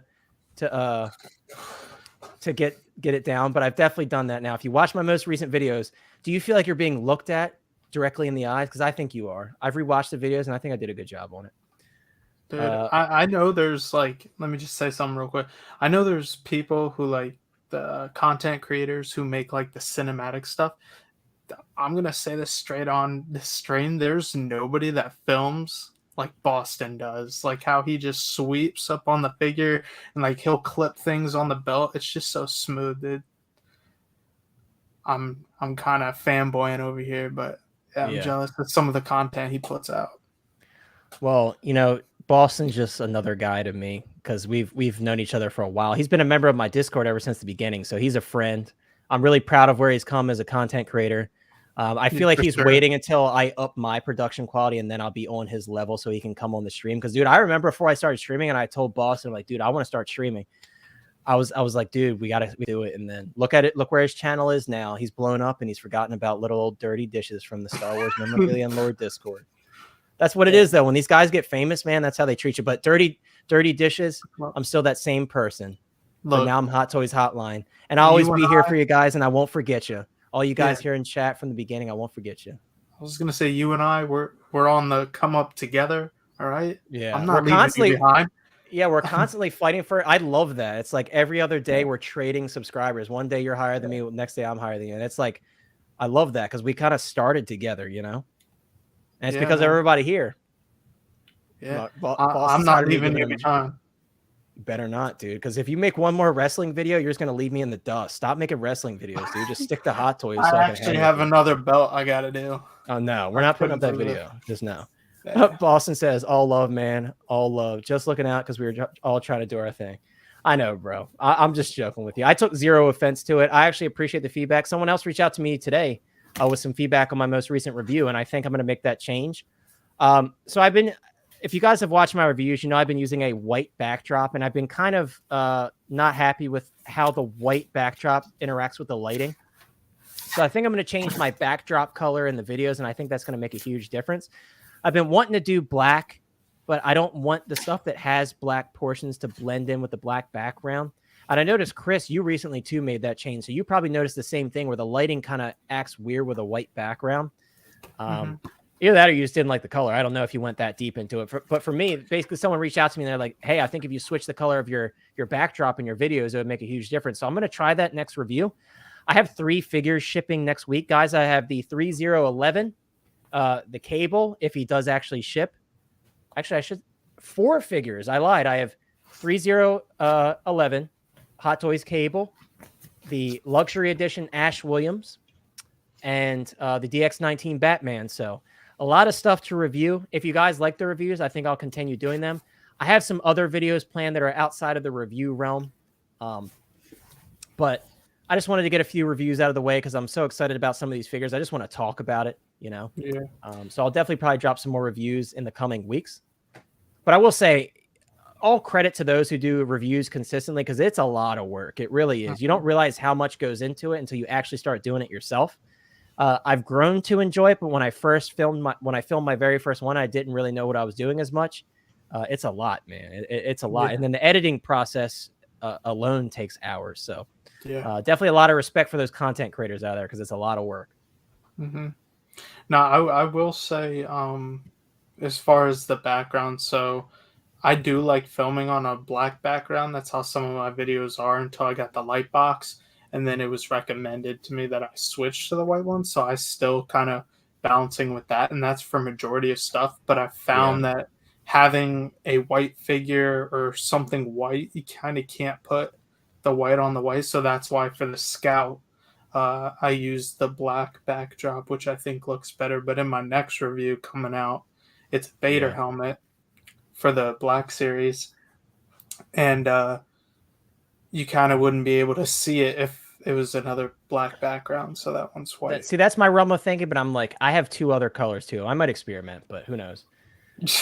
Yeah, Boston my other says, 2 colors are red and blue. I have blue and I wouldn't mind the blue, but Boston says actually my Fett review, Hot Toys Nightmare Fett review was recommended on his feed today, but he hasn't watched anyone's review on it yet. I did see the fall though since you showed it here on stream. Dude, the fall is epic. I absolutely love it. The memes coming all day from Sean. It might be your viral video, dude. It might be. Hey, right? Whatever it takes, right? Right, exactly. Yeah. Sean will break all the Hot Toys until he gets some subscribers, whatever it takes. Dude, a lot of that's why it's called the Nightmare, though. I mean, I'm like, I'm the Nightmare. What's funny is after that happened, after I posted that video, and then I started going through to try and clean up the basement some more to get the room looking nicer and everything, and I find 29 unboxed Hot Toys that I have. Yeah, that's what, guys. Perfect example. That's when you know you have a problem. When you buy 29 Hot Toys and you don't know that you have them unboxed. No, I mean I knew I had stuff unboxed. I just didn't realize. 29. So are these like troopers where you're like, I already have a ton of them, I just haven't had time to open them and put them into my display? Or are these like one-offs that you don't have yet? So that's not in my display. That's not a one-off. I got the Shock Trooper, the Jump Trooper, and the Shadow Trooper. Those 3 there. Jeez, man. I got like some other things too, like the 40th anniversary. I'm looking at it right now, trying to figure out 40th anniversary Vader or Boba Fett. Boba Fett. Nice, that's a great. But that's already in my collection. You know, I have 2 other clones. I found another deluxe 501st that I didn't realize I had. Another Coruscant Guard. Commander Cody. What else was there? A Lando, the Artillery Trooper, another Mandalorian I knew that was not unboxed. I just didn't know where the box was. You said where were the boxes? I didn't know. Where were these? Yeah, that's what the collector down here. asked. Like, where were the boxes? You know, when I would like show like what I'm working on and how it was under construction, where my air vents were, that big huge pile. It was stuff that was mixed into there. Gotcha. And some of the stuff from my old display cabinets that I took upstairs, it was a combination of both of those places where I found it. Gotcha. So, and I thought about making a video. I'm just like, no, I don't want to do that. Yeah, I feel you. Because that would just be, it would kind of be like a waste of a video. Of just like, hey, look, here's my pathetic individual loser self that had just 29 Hot Toys laying around. And yeah, you might get roasted for that one. Yeah, you know, it's like, they're like, oh, this is just such a bait video, is what it would be. Right. You know, because if I put on there, found 29 Hot Toys, yeah, they'd be like, well, I could pack up 29 that's your Hot thumbnail. Toys You're too. like one of those clickbaity thumbnails. Yeah. Let's see. he said, Boston Collector says filming, editing, script writing is rough, but you power through it for the homies. I write scripts. Dude, me filming a video the whole time is just like me yelling at my camera, basically. Like when my Boba Fett video, I had so many mess ups. There's a lot of edits in that video, but it turned out overall pretty okay. But yeah, it sometimes it's frustrating, but like you said, you got to power through it for sure. But guys, we're gonna wind down a bit early today because I did start at 7 o'clock. Thank you all for being here. I know it was a bit of a slower stream, got a slow start. It was my first time going on by myself. That was fun. It's different because when you're by yourself, you don't have that back and forth that you have with your panel members. So maybe I'll do some more solo starts if everybody can't make it in another time. But of course, I love having my boys here. It's always fun to get everybody's opinions on everything and kind of share our thoughts. Once again, guys, if you haven't liked the stream, we're petitioning for Lane to get a beard. So if you haven't liked already, we're sitting at 34 likes, which is pretty incredible as it is. But if we can get to 50, I will continue to bother Lane about his beard. So whether it's now or in the recording of the stream, those of you who are watching the recording, drop a like on this video. If you want Lane to get a beard, I will bug the crap out of him until he does. Also, if you haven't subscribed already, once again, we are less than 15 away to giving away a hot toy on the channel. And I will be giving in, excuse me, I can't talk once again. I will be giving away some additional second and third place prizes just because you guys have been so amazing and supportive in the past couple months that we've had this channel up. So I kind of want to give back to you guys as much as you have given back to me with your time. But thank you all for being here, of course, because I know a lot of people were live tonight. There was a mega stream with a bunch of big YouTubers, so that brought a lot of people in. But a lot of you were here hanging out with us, so we really appreciate that. Thank you so much for that. And I know the stream kind of took a different turn because we brought Oilers in, but I really liked doing that because it was something different from what we normally do. And Oilers has a really interesting business, and he does a lot of cool stuff. So once again, thank you for Oilers coming out and hanging out with us and kind of sharing a bit of an insight on what he does with us because he does some amazing stuff. Definitely check out his YouTube channel, Oilers Workshop, and his Instagram. He posts pretty frequently on Instagram. He's got like 12,000 followers, like I said earlier. So he definitely sticks on top of the Instagram, and he's big on Instagram. So definitely check him out. He's making some custom 6-scale stuff now that he will be selling. So a lot of you might be interested in some custom bases and things that he might be able to do for you. So Chris, we kind of mentioned it earlier, but kind of tell us what you have going on the channel. What do you have going on in the coming weeks planned for the channel? Your Return of the Jedi Scout Trooper review went up today, a little bit before I put up my Boba Fett review. So definitely check out that review if you haven't already. But what else do you have going on moving forward with the channel in the next couple of weeks? So I just wanted to say thank you for having me on again. As always, I love streaming with you guys on Thursdays and chatting with the chat. You know, it's great. I look forward to Thursdays all the time. But yeah, I just did the Scout Trooper that's live on the channel. I have this Obi-Wan Kenobi Black Series Vader helmet coming up on the channel. I already filmed it, edited it. It's just gotta, you know, be ready to go up on the channel. And then I actually, because I just recently bought, if you guys saw the video of the World Heavyweight title, the WCW title, I got pressured myself really into buying another title. I got addicted. And here we go. I bought another everybody title. Else. Yeah. I got another title, which I got a film unbox. So that'll be back up there as well. And then the last thing is I'm doing another giveaway. I did one when I reached 100 subscribers. I'm doing another one for 300 subs, and it's another $100 gift card. But this time it's for either WWE shop or Sideshow or wherever you want to get a collectible from. So it could be a gift card for anything that you want collecting wise. Very nice. Guys, definitely head on over to Collecting Madness. The link is in the description. He did, like I said earlier, he put up a review for the Return of the Jedi Scout Bike. And I think you mentioned the giveaway in that video as well, right? When you uploaded that? Okay, so if you want to learn on how to enter that giveaway, definitely hop on over to that. Sean, what do you have going on apart from your mishap with the arena? So I have another one coming. Ooh. Yeah. Fets Go Down Part 2. Dude, that's going to be we got to because we were talking about earlier, Oilers wants to do like an all Boba Fett extravaganza stream. Like it's all Boba Fett talk. We're talking about like all the releases from Hot Toys, like what they go for, prices and stuff like that. And I think that'd be a lot of fun. So I do want to do that. So we're gonna do that. I think there was enough people in chat that were like, yeah, that'd be cool. We're gonna do the all Boba Fett stream. Maybe we'll make OG come onto the stream. You don't have to be on camera if you don't want to, but if you want to lend your voice, maybe you'll have to come on to the all Boba Fett stream. V, what's up, bro? Right at the end, as we're about to close out. Talking about him, weren't we? Yeah. V, maybe next stream you can join us again. We'd like to have you on last week. We had Oilers on today. It would have been dope to have you and Oilers. That'd have been cool. But next stream, V, I'm gonna have you on. I don't know if Riley's still here. Riley and I are still trying to work something out to where I can hop onto his stream and he can hop onto here. So maybe we were talking about maybe next week I can go on Riley's reviews. So maybe I'll be on Riley's reviews next week. Next week we'll see. Keep an eye out.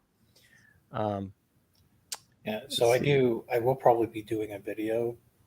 I'm waiting on a few things to arrive. I'm waiting on Dark Troopers, the Comic Concept Iron Man Deluxe, the Grogu set. Heck yeah. Has anyone received a notice from Sideshow on the Chrome Death Trooper? Not yet. No, it's probably right around the corner, but not that I've seen. No, I mean, Sideshow obviously put up their first look, so it's probably within the next couple weeks. We'll probably see that definitely before the end of this month, but not yet. And then the holographic Iron Man Mark 85, whenever that Sideshow's going to send that out. Yeah, that should be soon. That should be soon for sure. I hope so.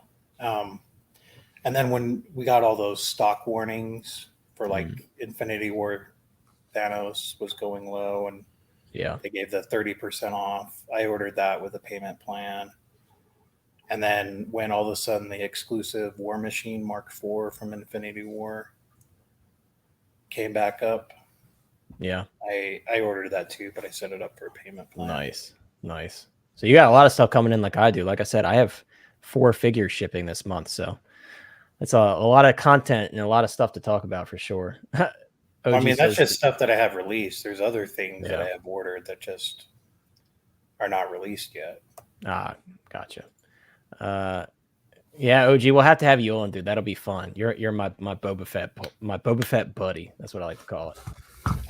V, I heard you were given a Arena Boba Fett for free as a gift. I did not know that. That's incredible, dude. That's amazing. Whoever did that for you, they're a great person, man. That's such a good thing to see, and it couldn't have happened to a better person. That's amazing, man. If you're still here, I don't know if you're still here, but that's incredible, dude. I'm really happy for you. You were so like humble with that whole thing. You weren't like trying to. Every time somebody offered to give you theirs, you're like, no, I'll wait it out. I missed it. I'll go for the wait list. So it couldn't have happened to a better person, dude. I'm really happy for you. Do you know who it was that gave it to you, or they just kind of sent it and you're not sure who sent it? Like a secret Santa. They pulled a secret Santa. Didn't Oilers say it just showed up at his door or something? Somebody got it. Yeah, I wasn't sure if he was like he literally meant it, or if like they sent it. You know what I mean? If they sent it anonymously. Oh, you knew? Is it somebody I know? You don't have to say who it is. Is it somebody I know?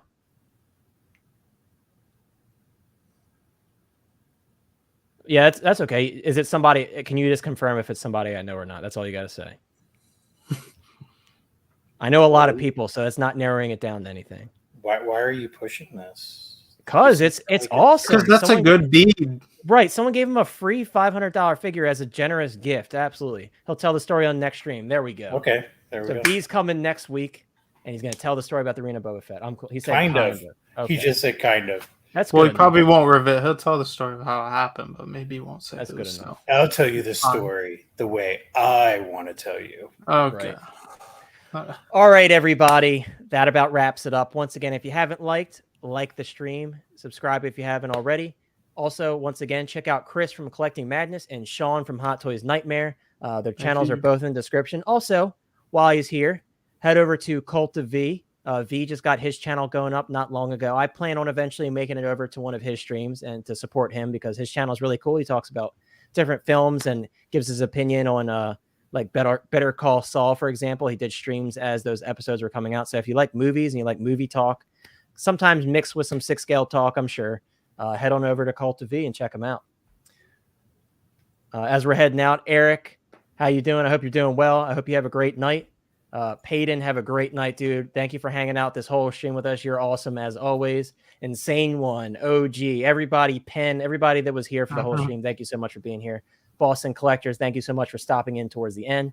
But that's all we got for you guys. I hope you all have a great night, and we will see you next Thursday, hopefully at 7 p.m. again. I'm going to kind of try to drag these guys in early with me. I like the early start because I think it's fun, and everybody just kind of hops in all at once. So we'll see you guys next week. Have a good night.